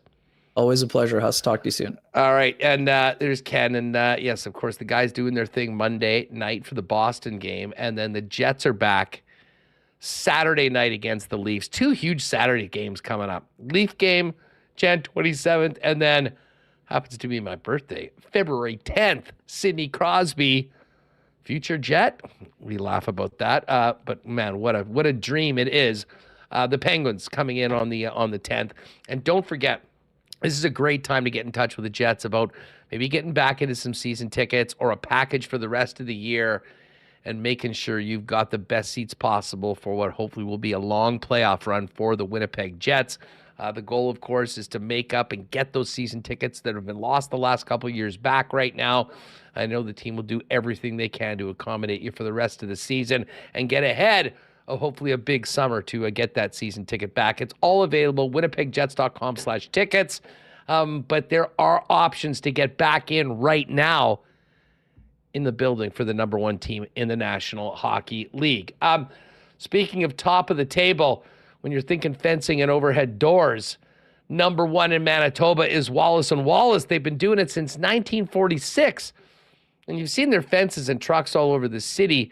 Maybe less notable is everything that they do for overhead garage doors. They're the Clopay dealer in Manitoba with the best selection of overhead doors in Manitoba. But right now, with it getting real cold, this is the time your overhead garage door works the hardest. And frankly, the most problems have. The best time to prevent downtime this winter is right now. Give Wallace & Wallace a call to book your inspection and maintenance service call today for residential and commercial overhead door sales and service. There's only one name or two you need to know. That is Wallace & Wallace. And hey, guys, we're into a new year. Spring will come just around the corner. You got wedding season coming up. You want to look good for the new year. If you're looking into your closet and realize you need to up your menswear game, there's only one place to head to, and that is F Apparel at 190 Smith Street downtown. Andrew, Alex, and the F team have amazing made-to-fit custom suits starting at just $400, along with chinos, golf pants, custom shirts, both tucked and untucked styles, and an incredible selection of menswear accessories. They've also got a 15% discount for wedding parties. So if you're getting married or in a wedding party, talk to the guys at F about getting the fellas done up and looking great for the big day for a suit you can use long past the wedding day. 190 Smith Street downtown. Find out more information and make an appointment at F. That's EPHapparel.com. And a big shout out to our friends at Aitken's Lake. Dates are filling up for 2024 right now, gang. If you want a world-class fly-in fishing experience where you can be on the water in less than 2 hours from the city of Winnipeg, Aitken's Lake is that spot. Find out more at aikenslake.com about availabilities for the upcoming summer. And as great as that fishing is, world-class, the world-class hospitality is what truly makes the Aikens experience what it is. Aikens Lake on all your social channels. And again, aikenslake.com for more information. All right, Gabe Morency is coming up. I cannot wait to have Gabe on the program to chop it up and talk about this big Bills-Chiefs game. But first off, let's get to our latest edition of It Takes a Community to Play, supported by Manitoba Liquor and Lotteries for Sport Manitoba, and welcome in Carla Wolfenden from the upcoming 2024 Manitoba Summer Games. Huge thanks to our friends at Little Brown Jug, Winnipeg's #1. Now on Winnipeg Sports Talk, it's time for another segment of our It Takes a Community to Play series, powered by our friends at Manitoba Liquor and Lotteries in conjunction with Sport Manitoba. And speaking of powered, the Manitoba Games 2024 edition are coming to Western Manitoba, hosted by Dauphin, powered by Manitoba Hydro. And Carla Wolfenden, the Manitoba Games Host Society co-chair, joins us now. Carla. Hi. What's going on? Welcome to Winnipeg Sports Talk. How are you? Thanks. I bet you it's way warmer there. Yeah. Right? Listen, I don't think it's that much warmer anywhere right now, but we can't complain too much. Overall, the winter hasn't been too bad. So we've already been looking ahead to the next week, and it seems to be warmer. That being said, it's going to be hot in Dauphin in early August from the 11th to 17th. When the Manitoba Games get going. Just before we talk about the games, we were talking off air beforehand. This is sort of restarting the games that was going to take place in 2020. I can't imagine what that's been like, ramping up, getting ready to host the event, and then having this time go by and now trying to fire it all back up again. Yeah, it was, we were only 6 months away from hosting in 2020. Thanks to the pandemic. I hate saying the word. I'm so sick of it. But yeah, we were so close and everyone was so excited. The town was excited. And then we just had to take a reprieve. But we made a conscious effort to take time off, don't think about it for a good year and a half. And then we ramped back up again last fall. So yeah, we're ready for it again. Well, I know we were out there for Country Fest and bumped into you some folks, and there was an excitement to finally get this going again, and it's all systems go for August. Fill people in on the Manitoba Games, because this is a huge event for youth sports, some different sporting age groups for different sports. I mean, give us a little rundown of the Manitoba Games in Dauphin and what that will all entail. Yeah, like it's all about the athletes. We put a huge effort into making sure we're going to give these kids an experience they're never going to forget. There's going to be over 1,800 youth athletes here, over 2 phases and 10 sports. And yeah, it's just we just want to knock their socks off and also be a part of their sporting careers and the memories from it. Now, there's so much that goes into an event like this, but 1,800 events is huge. What are the logistics involved in just housing that many athletes and getting them to their games and their athletic events? It's huge. It's like I have a small business of my own, but this is like a whole other business to run. Our host society alone is 70 strong. That's our org chart. There's 5 divisions and, like 20 different subcommittees, of probably over 30 subcommittees it takes to put this on, from the athletes village to feeding them, transportation, technology, and then each sport has 2 co-chairs. It's a huge undertaking. It's a lot of coordination, but we have great people in place. My co-chair, Clayton Swanton, and I are very lucky that we have strong people and we just know that people are going to get stuff done. But yeah, it's a lot of coordination, and but Dauphin's no stranger to putting on big events. So we're not to be cocky, but we're confident. Hey, you got to be confident going into an event like this. I mean, but the scope of it is huge. I mean, you've got athletics, which is massive. I mean, baseball, basketball, cycling, a golf competition, rugby, which was interesting, and then things like sailing, swimming. Yeah. Triathlon, I should mention volleyball, softball, soccer as well. I mean, you couldn't have maybe a more diverse group of sports all coming together at one point. And I guess with all of that, there's a whole bunch of needs and responsibilities on the host committee to get things operational in time. Yeah, it's huge, and we rely on just having the right people in the right places with the knowledge and the connections, and you're coordinating food and make some kids. Our venues are spread actually all around. Most of them are in Dauphin. We're actually hosting golf at the Gilbert Plains Country Club, which is a beautiful venue. I don't know if you've ever been there, but it's a must-see. So we're really excited to have the golf event there.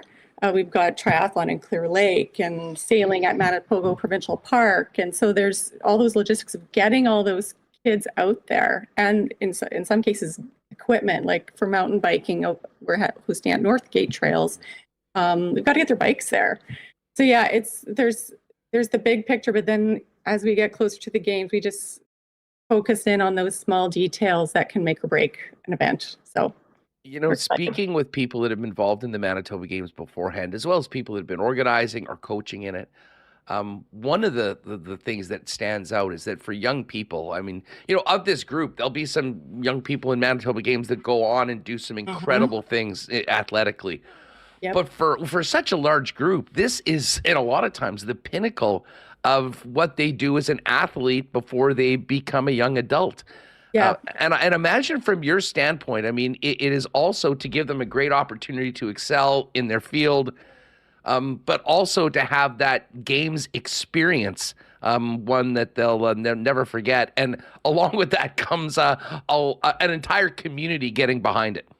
Yeah, it runs the gamut. You've got kids who, you're right, this will be the pinnacle of their career. I know it was for mine. Played female hockey in Carmen in 1990 and won the gold medal, and I still remember that experience clear as day. But then you have others who go on to Olympic Games. So it's I think a lot of kids who are thinking about trying out for their regional teams in the coming months are like, well, they don't really understand what it is and they're on the fence about it, but it's no one whoever does this regrets it. And it's just amazing. It's just the environment. I mean, even like the Pan Am Games that were held in Winnipeg in 97,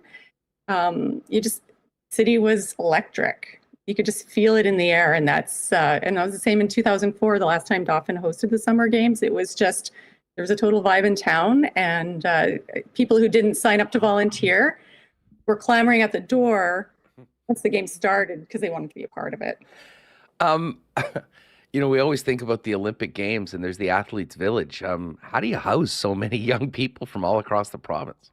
Yeah, so we're hosting them at our high school and our school.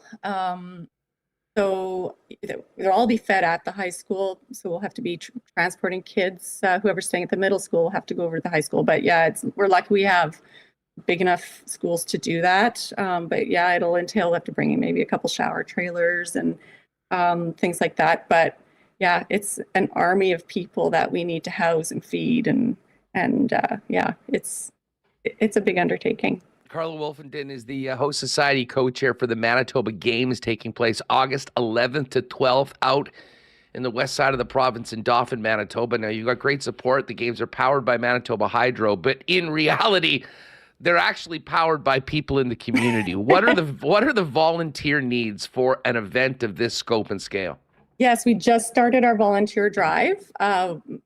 Parkland people who are watching, check your mail from last week, because a mailer came out with a QR code to sign up on the online registration. It's really easy to register, but we need over 1,500 volunteers to make it a go. And it ranges from, even manning a security table. There's no entrance fee to any of these sports. It's all free to attend. But yeah, you have ladies making sandwiches. You have people marshalling on the mountain bike course. You have, for swimming, it's all volunteer officials. So yeah, there's a huge variety of tasks that can be signed up for, and young, old, able-bodied, we'll take anybody that there's a place for everyone to volunteer. In a lot of ways, I would imagine the volunteer uptake and the generous donation of time and spirit to the event often is make or break for one of these events overall. Yes, exactly. And I think, as I mentioned previously, in 2004, we had people who hadn't signed up who then realized this is a blast. I want to be a part of it and signed up week of. But we can't do that this time around. We really want to avoid that because, I mean, in today's world, you can't just sign up for a youth event. There's the necessary record checks and things like that. But it's Sport Manitoba has made it such a streamlined process that it's really simple, and it's just not, it's something you don't want to miss out on. So we encourage everyone who is available to sign up, because it does take an army or a village in this case to make it happen. Are the needs for the volunteers all around the actual time of the games, or are there volunteer needs kind of in the lead up to the event in early August? Yeah, not really. It's all week of. So it is a one-time commitment. We're not asking for, I mean, some of us on the host committee have been at this since 2017. So we're not asking for 6 years of your life. We're asking for, even if it's one day, you have one day free that week, sign up. We have a spot for you. But yeah, it's for the most part, it's a 1 week commitment max. You mentioned there's a variety of roles, and when you're talking about 1,000, 1,500 volunteers, I think it's pretty clear that there's so many different ways people can help out in. But I would imagine there's some unique opportunities for people with maybe specialized experience related to particular sports, and then a ton of opportunities for people that are just in the community or maybe spend their summers out in the west side of the province to be able to come out, lend a hand, and be part of something that is so special for everybody involved, frankly, not just the athletes. Yeah, you mean you've got your sport people. I mean, our sport co-chairs are leaning heavily on their local sport, their particular sport community. But there's also medical. There's a polyclinic that'll be set up at the Athletes Village, because there's going to be injuries. There's going to be, things that need to be looked at, and so that's going to be that has to be manned by medical personnel. So people from the healthcare field, athletic therapy, physiotherapists, physicians. We do need specialized skills in some areas. The technology piece. People who are handy with IT and things like that. We have a spot for everyone. And you can designate your area of interest when you sign up on the online registration. You can indicate the area you want to work in. So you're not going to be placed in somewhere you're not comfortable. And this is a bit of a broad question, but I know you're a perfect person to ask because of how involved you've been in so many other events before leading up to this. But for folks that haven't been involved, I mean, what are the benefits and the impact of being a volunteer for something like the Manitoba Games? It's the memories. I mean, I look at my dad. He was the co-chair of the Summer Games here in 2004, and he never stopped talking about them, even though it's exhausting and stressful. It was still just a highlight. And having, like you said, I've been involved in a lot of events, and even though it's a volunteer position, you just have that feeling of being a part of something big, and with a great result that you were a part of it. It's also an opportunity for teenagers that would like to volunteer. It's great on your resume. It's experience in a field maybe that you want to work in. It's the thrill of being a part of it and seeing these youth athletes achieve their dreams in a lot of ways.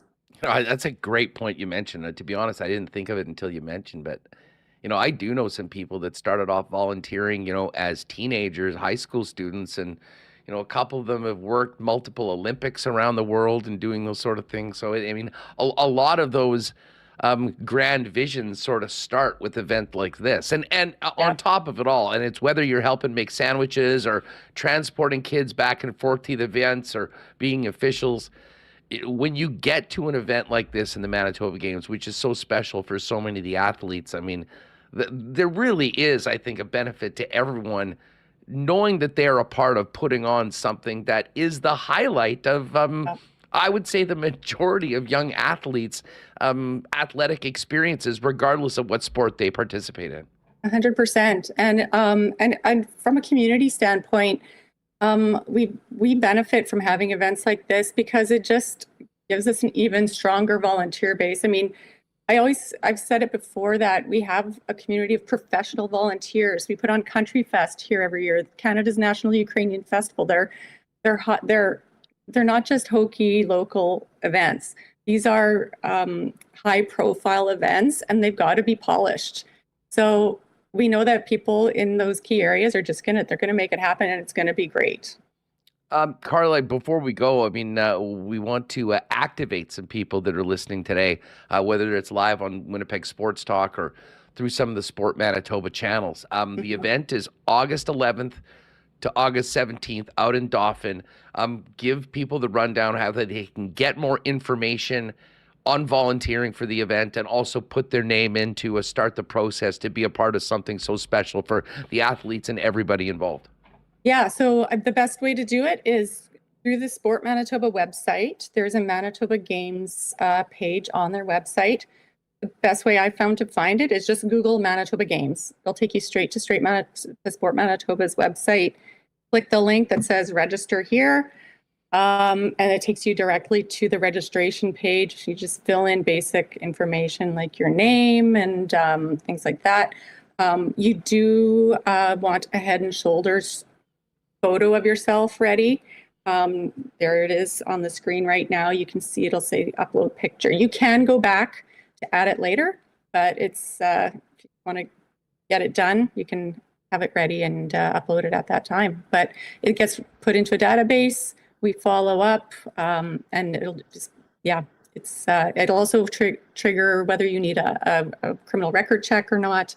But that'll all be followed up on by our volunteer committee. Yeah, it's all there at sportmanitoba.ca. There's a section, as Remis just demonstrated. If you're watching on the YouTube portion of this, on Become a Manitoba Games volunteer. Again, the event is August 11th to 17th out in Dauphin. 12 sports. How many athletes again? 1,800? It's over 1,800. I mean, it's a huge event, and anyone that's been a part of it, whether you've had a brother or sister, you've been involved in it, or have worked with it, knows how special this is for everyone. But like our segment is, it does take a community to play, and I know you guys are going to be leaning on everyone in the Western Manitoba community, Parkland, but also here in the city, or maybe folks that can come out there and be a part of it, whether they be involved in it, because it is special. It is going to be a great experience of a lifetime for a lot of people that are involved in athletically, but I would say a lot of the volunteers as well, Carla. And I know it'll be for you because there's a lot on your plate coming up in the next few months. Yes, absolutely. Yeah, no, it's feeling surprisingly calm at this point. So let's hope it continues. And thanks in advance to everyone who supports us either as a sponsor or getting our venues ready. Our local rec services is amazing. Just really excited. Well, 2024 Manitoba Games powered by Manitoba Hydro goes the 11th to 17th of August. Get to sportmanitoba.ca. Find out more information on how you can help put on this incredible event. Carla, stay in touch. Let us know if there's anything we can do to help this thing go forward. And we'll make a point of getting out there this summer and seeing all the great young athletes of our province compete in such a special event with such a great host city of town of Dauphin, Manitoba. We'd love to have you. Thanks so much. It Takes a Community to Play is brought to you by our friends at Manitoba Liquor and Lotteries. Thanks again, Carla. Thank you. All right, great stuff with Carla Wolfenden. That should be an awesome event out in Dauphin, and particularly for you folks out in Parkland, Westman. If you can lend a hand for what should be an amazing event, please do so. Go to Sport Manitoba, as we mentioned, for more information on that. Hey, big cheers to our friends at Little Brown Jug. Going to be a minute till we're back at Canada Life Centre watching the first place Jets take on the Leafs. But you don't have to wait to get a great Little Brown Jug favorite. Head down to LBJ on William Avenue. Brewery, tap room, all the good stuff's there. Hey, if you're at your local Manitoba liquor marts or at your local beer store, check out the new generic lager. Right now, $19.99 for the 8-pack of Tall Boys. My personal favorite from Little Brown Jug. The all great taste of local with the domestic style as well. Generic lager and all your Little Brown Jug favorites available anywhere that sells great beer. And, of course, Little Brown Jug on William Avenue. Hey, getting ready for NFL playoffs, which we're just going to be talking about. And, of course, this incredible Jets run they're on. You know where to get your best fan gear. Royal Sports, 750 Pembina Highway, the original sports superstore in Winnipeg. 40,000 square feet of great deals on thousands of pieces of Jets merchandise, Bombers, NFL, and so much more. Of course, the biggest and best hockey section in town. And other great stuff for the winter, including snowboards, boots, bindings, and bikes you can ride all winter long, even in Winnipeg. You know where to go, folks. 750 Pembina Highway, Royal Sports. And make sure to check out their Instagram feed and give them a follow for the latest merchandise drops and sale information at Royal Sports Pembina. And just before we bring in the triumphant return of one of our all-time faves, big slate of games tonight. No better place to saddle up than your local Boston Pizza. Enjoy some ice-cold schooners, world-famous BP wings, gourmet pizzas, and more with the big game on the big screen always. And settle up for Saturday and Sunday. Jets in the afternoon on Saturday, and then 4 great games in the divisional playoffs at your local Boston Pizza. And hey, if you're staying at home, you can always order online at bostonpizza.com. All right, back by popular demand, and no better time to do it than heading into a Chiefs-Bills playoff matchup. Guess who's back? The man himself. You know him as the Rager, at Sportsrage on Twitter, 9 p.m. Central nightly on Sports Grid. It is the one, the only Gabriel Morency. Gabe, what is up, man? It's great to have you back on the show. Hey, good to see you, Hustler. I'm glad you survived Kansas City on Arrowhead last week, but I have to ask, have you had an opportunity to meet Taylor Swift yet? Have you gotten a selfie with are you a Swiftie? Have you gotten a selfie yet? Unfortunately. Well, listen, I mean, we got to get one of the seats. I realized that in KC, there was two girls. I was happy for them, actually, because it's like, you know, it's the coolest night of their life that they have seats there. And right behind them is Taylor Swift sticking her head out the window, and they've got their phones out and stuff, making all their friends jealous. So that's pretty cool. And as somebody, and I really say this, I think that Tony Dungy, I respect Tony Dungy as a coach, but anytime he talks about anything but football, it's not very good. Okay. And we can talk, you know, we're not going to get into this. So, like, you know, anyone knows what I'm talking about with Tony Dungy. I think Tony Dungy and Sean Strickland would actually get along. But so Tony Dungy talking about Taylor Swift and like ruining the fabric of the game. No, bad refs ruin the fabric of the game. Taylor Swift isn't a problem. I don't have a problem with Taylor Swift. But with all that being stated, if I'm the Buffalo Bills, I'm telling her, we're a fan of yours. You know, congratulations on your success, but we don't have any luxury suites available for you. No, just point blank. They're sold out. We don't have any luxury suites available. You are free to purchase tickets for like $8,000 a ticket on Ticketmaster, like your fans do for your show. And, you know, hopefully fans don't throw snowballs at you. Have a fun time at the game, Taylor. Yeah, I'm not sure we'll see her in the general seating. It is funny, Gabe. My seats in KC are in the first row, I guess technically the last row of the lower bowl. So we were sitting right in front of a suite. We were in 116. They were in 118. So I probably was only about 30 or 40 yards. Now, obviously, the angle I couldn't really see. And to give you an idea about what they were dealing with, that everyone was at Arrowhead, it was so cold that the suite behind us, about every 10 or 15 minutes, the guys had to pull out their credit cards and start scraping the windows like you would with your car in the window. Oh, these poor people. Yeah, believe me, we weren't feeling too sorry for them or anybody in there. It was a heck of a game. Well, listen, hey, before we get to this Chiefs-Bills matchup, because that will dominate our conversation, I want to congratulate you. Your Michigan Wolverines won the national championship. I mean, listen, the greatness of your show is the passion that you have, the passion for Michigan we've known for years, for decades. How about that season for your team? But what's next for them? And most importantly, Jim Harbaugh, where does he end up next season, Gabe? Yeah, it's been a hell of a run over the last couple of years. The Raptors won a championship in 2019. The Dodgers won the World Series. Michigan finally wins for the first time again since 1997. And now we're waiting for the Buffalo Bills, which we'll get to, right? That's sort of the next one here.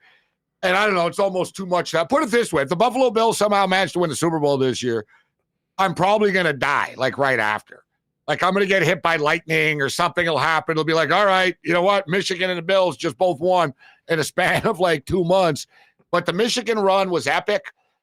And I've always wanted to see Michigan in the Rose Bowl, right? And they hadn't played in the Rose Bowl since 2007. And with the new modern college football playoffs and the formats and all this, it's kind of, it doesn't happen.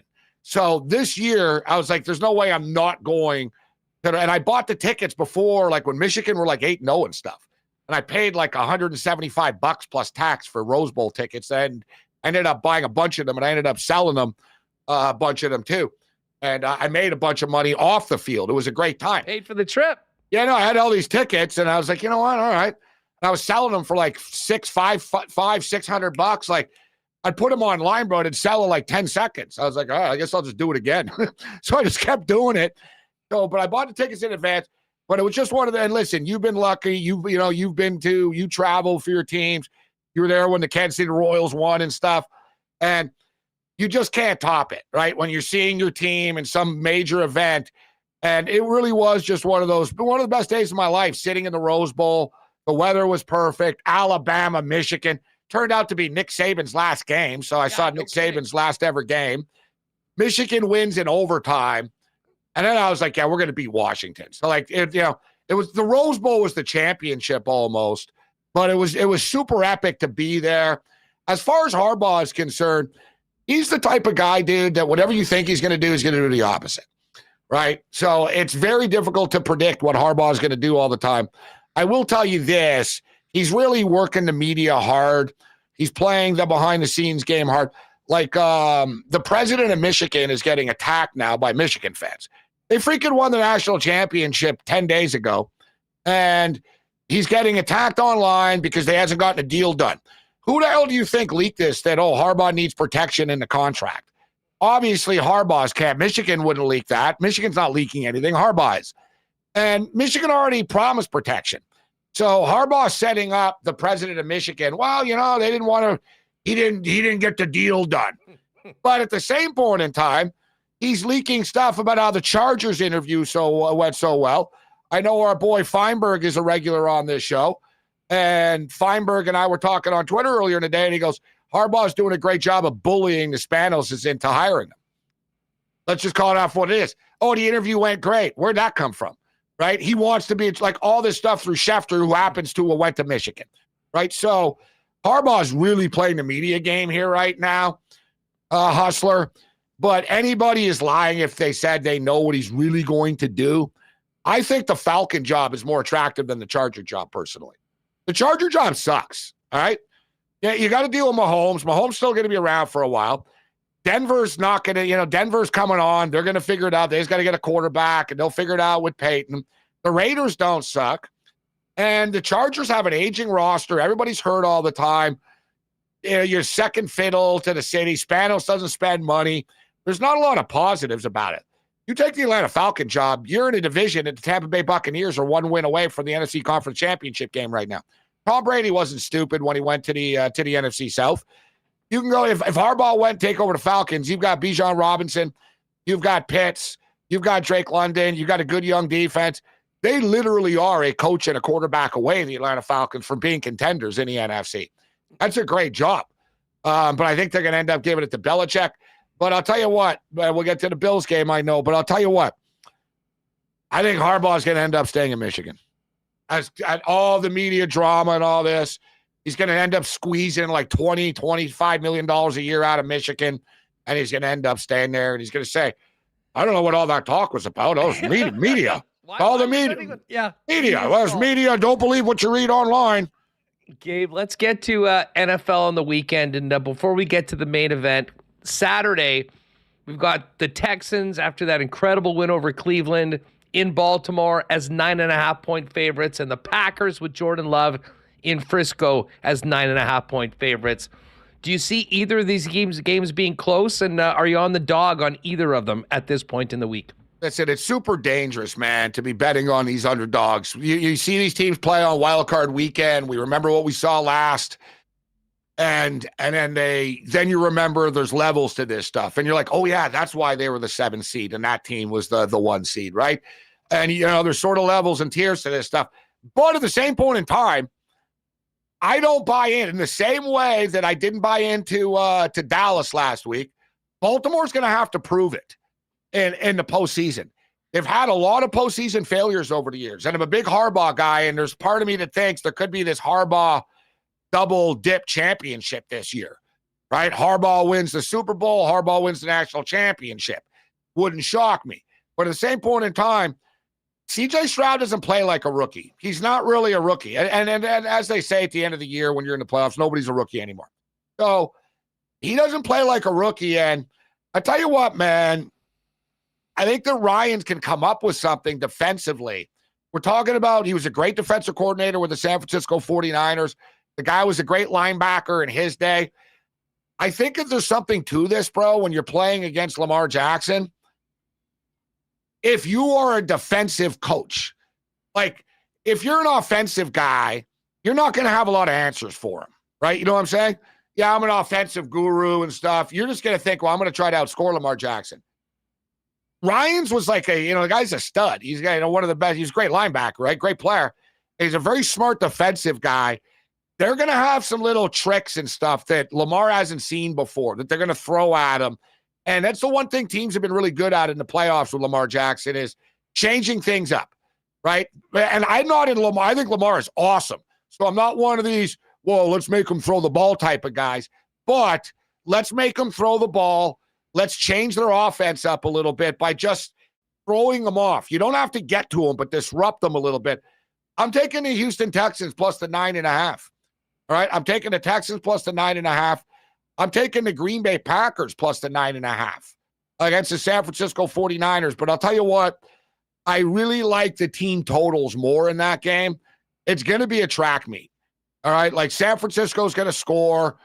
They score like 30 points a game. They're going to get theirs. They're going to get to 30. They might get into the mid-30s in this game. But I think Green Bay can put points up on the board. San Francisco's defense has been scored on this year, right? Like people like talk about the Niners like they're 17-0. They're not. All right, they're not. And they the Browns beat them. The Bengals beat them. Yeah, we just saw the Ravens go in there and beat whooped them. Yeah, in an important game and in a statement game.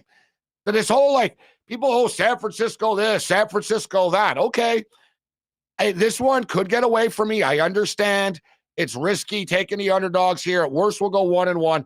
Love the over of the game on Saturday night, and I really like the over of the Detroit Lion and the Tampa Bay Buccaneer game. The Buccaneers are going to be able to throw the ball. We saw what Nakua did last week. Dude, the Rams should have won that game. Like, good for the Lions. They survived. They won. They've got this little magical thing going on right now. But the Rams outplayed them. The Rams just, bad play calling, play here, play there inside the red zone. And it just fell apart. McVay didn't do a very good job last week for whatever reason.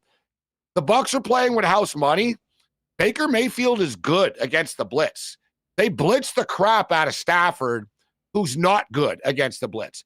At this stage of his career, Stafford was the number 1 ranked quarterback in the NFL in non-blitz situations this year. When you blitzed him, he was like 28th in the NFL. Aaron Glenn knew that. If you notice, they were sending the freaking house all the time last week against the Rams, making Stafford get rid of it quick. Baker's a little craftier. Stafford's better, but Baker's craftier. And we saw last week, the Eagles blitzed them, and they got burnt, bro, right? And he even called it. I don't know if you guys saw the video. There was like, Baker went up to the line, and he goes, oh, you guys are coming, huh? You're coming at me, huh? And he even called the shot. He goes, Chris, I'm coming to you, baby. Boom, snap the ball. Boom, touchdown Godwin. I was like, this guy's calling his shots on the field right now.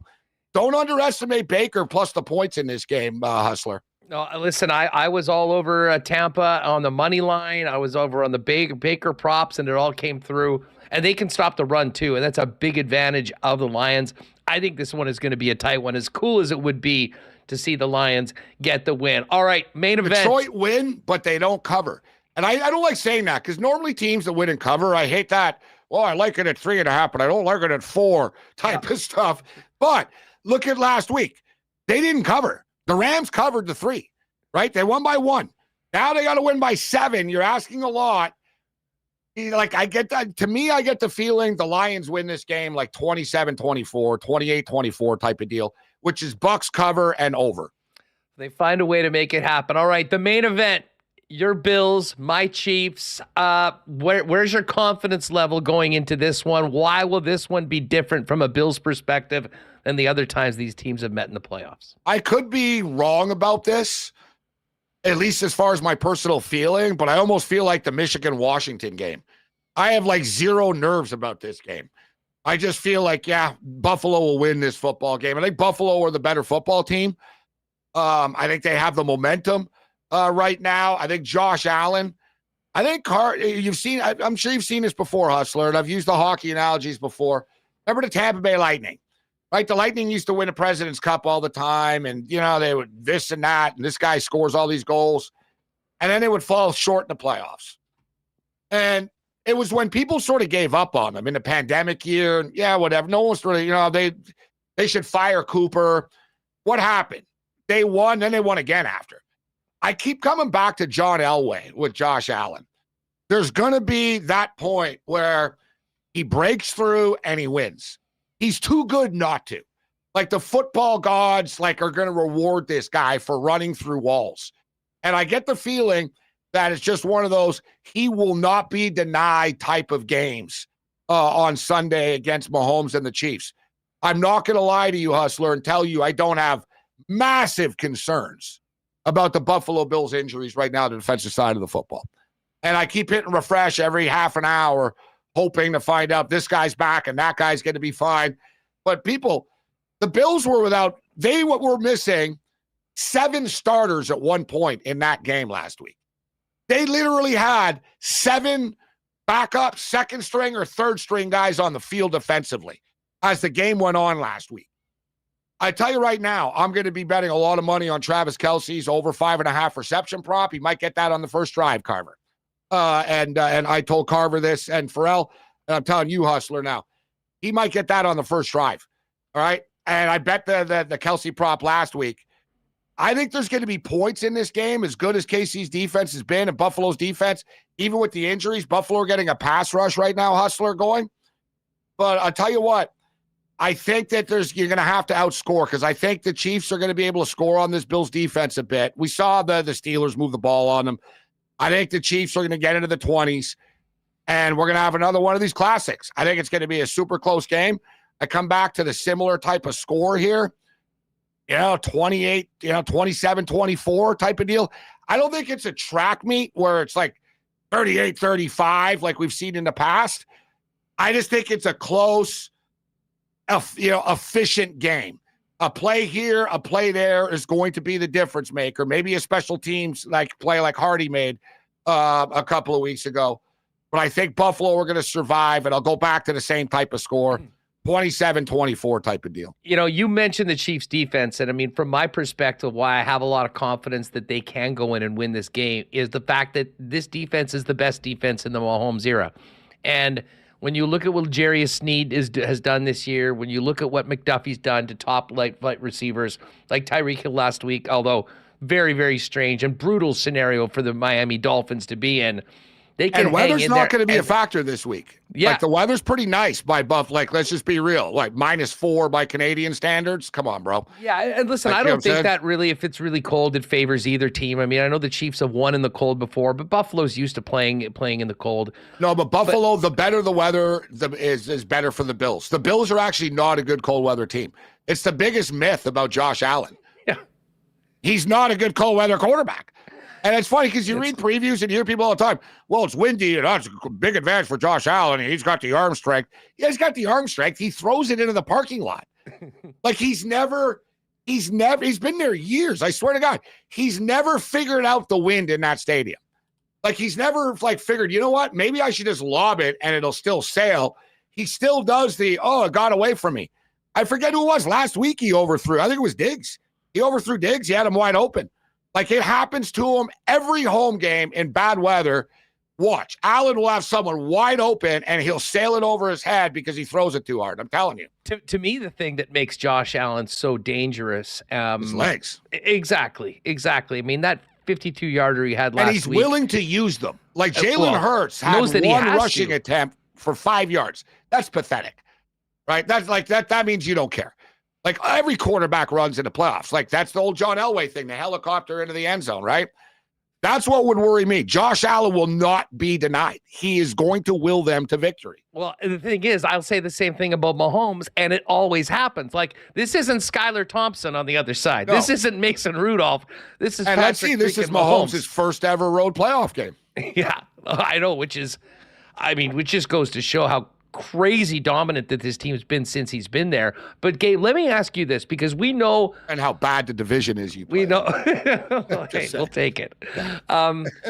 This is the moment for Josh Allen and the Bills. For 5 years, they've been trying to get to this point to beat the Chiefs, and to move on. Albeit it's not the championship game, it puts them within one game of going to the Super Bowl. We know how faithful the fans in Buffalo are. We know the hopes and expectations of the Mafia. How much pressure is on Josh Allen and the Buffalo Bills to get this done? And will that be a factor at all? Because, listen, the people have been writing the Chiefs off all year, and they're still here, they're still standing, and they're still the team until someone takes them out. They finally have the Chiefs at home right now. To me, this is a huge opportunity for Buffalo, but one that also comes with a mountain of expectations and pressure. And we should note as well, this is for, you're going to like this one, Hustler. Mahomes is 11-1 against the spread. He's been an underdog 12 times. 11-1 against the spread as an underdog in his career. And he's won 8 of them outright. Obviously, there's pressure. This is what happens. You'll know this, like, you saw with the Bombers, who hadn't won in a long time, right? And the Winnipeg Jets. You see it with the Leafs, right? So Canadian hockey fan, a lot of hockey fans tuning in. It shouldn't, but it does. Like, Austin Matthews isn't responsible for the Leafs not winning since 67, but it comes up. You haven't won since 67, right? That whole, you guys have won one playoff series in 22 years, whatever. It does. So, like, there is an added pressure on the Buffalo Bills from past failures. There just is. There's no way of, like, saying there isn't. Like, if the Bills would have won a Super Bowl 6 years ago, there wouldn't, hell, if Norwood would have made a kick, there wouldn't be the same pressure, right? They wouldn't want it as much. It's human nature. But as I stated a couple of minutes ago, for years, the Bills were like the front runners, where everybody in the media picked them, right? And Josh Allen's putting up these MVP numbers, and he's got direct TV deals on TV, and he's making all this money and stuff like this. And they fell flat. If you'll notice now, every week it's different with Buffalo. It's like, wow, their offense really didn't do much. Or, wow, they got burnt on this, or that was pretty ugly. Yeah, well, they've won 6 in a row. Sometimes winning ugly is better than losing pretty. And the Bills have learned to lose pretty. They've enough losing pretty over the years. I just sort of get the feeling that they have this sort of destiny thing going for them right now, where, you know what, despite the fact that we have everybody hurt, despite the fact that we only threw for 180 yards, or despite this and that and this, we're winning. And that's all that matters. And they're a couple of wins away right now. And as I stated, I think Baltimore are vulnerable. I think Buffalo and Baltimore, man, it's a winnable game for the Buffalo Bills next week. And quite frankly, it wouldn't shock me if the Houston Texans win on Saturday. And if that happens, and if the Bills win, and the Bills are hosting the Houston Texans. And I'll tell you what, if the Detroit Lions and the Buffalo Bills play in the Super Bowl, then it's the end of the world as we know it. Just go crazy. Party like the world's coming to an end, because it is. The rapture will arrive. Gabe, you're the best, man. This is going to be great. And wouldn't that be something? Texans win. And once again, the Arrowhead Invitational is back on. You're back Chiefs there. playing You're at back. home. Yeah, Chiefs playing at home in the AFC I'm worried Championship about you, though. game. I know you had a health issue a couple of years ago, and I saw that barbecue you were eating in Kansas City. I thought, man, this guy's going to end up back in the hospital. Unrelated. Well, listen, if I lived there all the time, that would be a different story. But you got to hit a good KC barbecue. Hey, just quickly on the way out, how the hell are the Eagles and Cowboys bringing back Sirianni and Mike McCarthy? Listen, you can't. Sirianni, I don't think you can. You don't want to overreact. The whole thing They is. quit on him. They quit on him for the last 6 weeks of the season. They hate that guy. Did they quit on him, or did they quit on Patricia? They quit on the situation. Mistakes are made. They quit. I'm not disputing it. But what about Jalen Hurts refusing to block for people? Like, they need to look in the mirror. And like Lane Johnson said after. McCarthy, I think McCarthy's done a good job with Dallas, yet they need someone else to take them over the top, right? They're just stuck. They need, like, who is it to take them over the top? RG3 said Deion Sanders.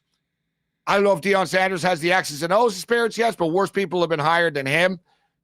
I don't think that the Dallas one is a little bit tough. Philadelphia, Sirianni, he lost control this year a bit, but you got to fix the coordinator situation up there. But you got to be careful, bro. You fire all these coaches, and then who are you going to hire? Well, this is the year with so many. I thought Jerry would be like, here is a mountain of money, and I'm going and getting either Harbaugh or I'm going to get Bill Belichick to come in and not pull another choke job like his team does every freaking year when they get to the division game. Yeah, the Cowboys are actually a lot like the Leafs. You know what the problem is? It's the worst situation to be in if you're a team. When you're good, but you lose. The Buffalo Bills are in the same situation, right? You're not going to trade Josh Allen. Stephon Diggs is really good, but we're not winning. Right? Austin Matthews is really good. Mitch Martin's really good. No, you don't want to trade him. You're not going to get anything back as good as him, but we're not winning. Right? You sort of get in this sort of stuckness. The Cowboys are overrated, bro. Like, anybody that thinks the Cowboys are going to win the Super Bowl, like, it ain't Mike McCarthy. I don't care if Bill Walsh coached that team. They don't have the talent. Like, people get all excited about the Cowboys and their numbers. The NFC sucks, number one. Number two, the NFC East is a joke. It's like the MAC of, like, the NFL, like college. Like, seriously. Like, you play the Giants and the Commanders 2 times a year every year. That's why the Eagles and the Cowboys look better than they actually are. The both of them, look, two teams from the NFC East got to the playoffs this year. They lost by a combined score of 80-40. They both got their ass handed to them. One of them by a 7 seed, and the other one by the Tampa Bay Buccaneers. Like, so I don't want to hear about, the Dallas Cowboys Super Bowl contenders. No, they're not, right? They're not. Like, they have a couple of flashy players. CeeDee Lamb's a good fantasy football player. He never comes through in a big game. Dak can be blamed. Everyone blames Dak all the time. What about their defense? What did their defense do against Jordan Love? Absolutely 3 nothing. Touchdown passes in the first freaking quarter. That's Guys not were Dak catching Prescott's passes fault. with 15 yards between them and any Cowboy defender. It was not a good look for Dan Quinn if he's looking to get a that's what I'm saying. job. Everyone blamed McCarthy. Dan Quinn's the genius amongst them. I'm not saying McCarthy, whatever. McCarthy has won a lot of games in the regular season. But if you actually look at the Cowboys, they're not a Super Bowl caliber team. No, I definitely agree with you on that. Gabe, you're the best man. Enjoy the game. May the best team win. We'll catch up later on in the playoffs. Big game, baby. Let's go. Go Bills. It's on. Go Chiefs. There he is. 27-24. At Sportsrage, Gabriel Morency. I'm sure you're already following already, but if you're not, you should be. And check out him weeknights, 9 p.m. Central over on Sports Grid with a pretty great cast of characters that you could be guaranteed to see night in and night out. All right, let's get Remo back in here. We got to hit the Coolbet lines before we get out of here. What a return of Gabe back on the program. Man, if you listen on podcasts, hop on YouTube. I felt like I was looking in a mirror. You and Gabe both had the same like off-white hoodie. You've got brown brick background. He's got gray brick. He's got a silver mic. You got a black mic. You have hair. He's bald. It was like 2 sports hosts, one in like bizarro world, one in the real world. It was interesting to look at actually, but it was awesome. I always loved when Gabe would come on with you. Big fan of his going back to the score when he was on there. So this is awesome. People have been asking for Gabe for a long time, and maybe there's people in here who aren't really familiar with his work. He's at Sports Grid on YouTube, or there's an app, I think, on whatever app thing you have. TVs and stuff. Yeah, so you can check him out on there, late night, but that was awesome. So it was great. Great to have Gabe back. We'll do that again soon. And Gabe's in Vancouver right now. Mm-hmm. We were just talking off air about potential rumble between the Jets and Canucks maybe as we get into playoffs. How good would that be? If there is a possibility of the Jets playing one of those Western Canadian teams, I mean, it would take winning the Central unless a team like Calgary came in as the 7 or 8 seed and did a crossover and the Jets were in that spot. But we may need to up the WST travel budget if that happens, because that is good. That the possibility of that is so exciting. And like I said to Dusty earlier today in the lock shop, I mean, there is the potential for multiple all-Canadian series this playoffs. Edmonton and Vancouver could absolutely meet in the first or second round. And if Calgary were able to get in, they could potentially cross over and play the Jets. And obviously, if we have 3 or 4 teams of the 8 teams in the West, you certainly have the possibility of an all-Canadian Western Conference final, and that would be absolutely bananas. Let's get over to these Coolbet lines. Just quick update on the football. Basically status quo from yesterday. Ravens 9.5-point favorites against the Texans. Niners 9.5-point favorites against the Packers. The Lions are still 6.5-point favorites against the Bucks. And this game went up briefly to 3 for the Buffalo Bills. It's back down to 2.5. Chiefs plus 121 on the money line, and the Bills minus 143. But a big slate of games tonight in the NHL. We started off with a hell of a game to get into it. Colorado and Boston. Boston minus 145. Colorado plus 123. The game that was supposed to be played yesterday between the Blackhawks and Sabres is going to go tonight. Sabres minus 259 faves. The Habs won last night in New Jersey. They're back at it tonight in Ottawa. Maybe this will be the time. Hopefully Ottawa can get a win heading into the game against Winnipeg and maybe be a less desperate squad, although they've been a mess for a while.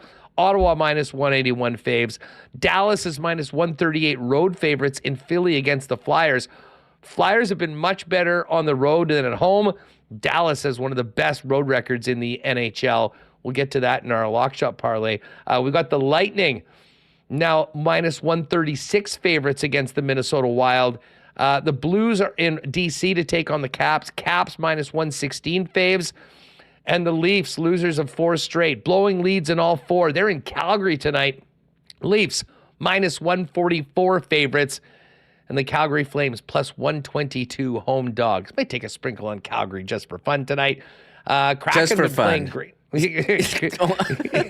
Calgary. The Kraken have lost a couple, but prior to that, they were as hot as anyone in the league outside of their opponents tonight, the Edmonton Oilers, who are on just this crazy heater. Oilers minus 211 faves. Predators and Kings. Kings minus 142 favorites at home. And Arizona is in Vancouver to take on the Canucks. The Canucks minus 199.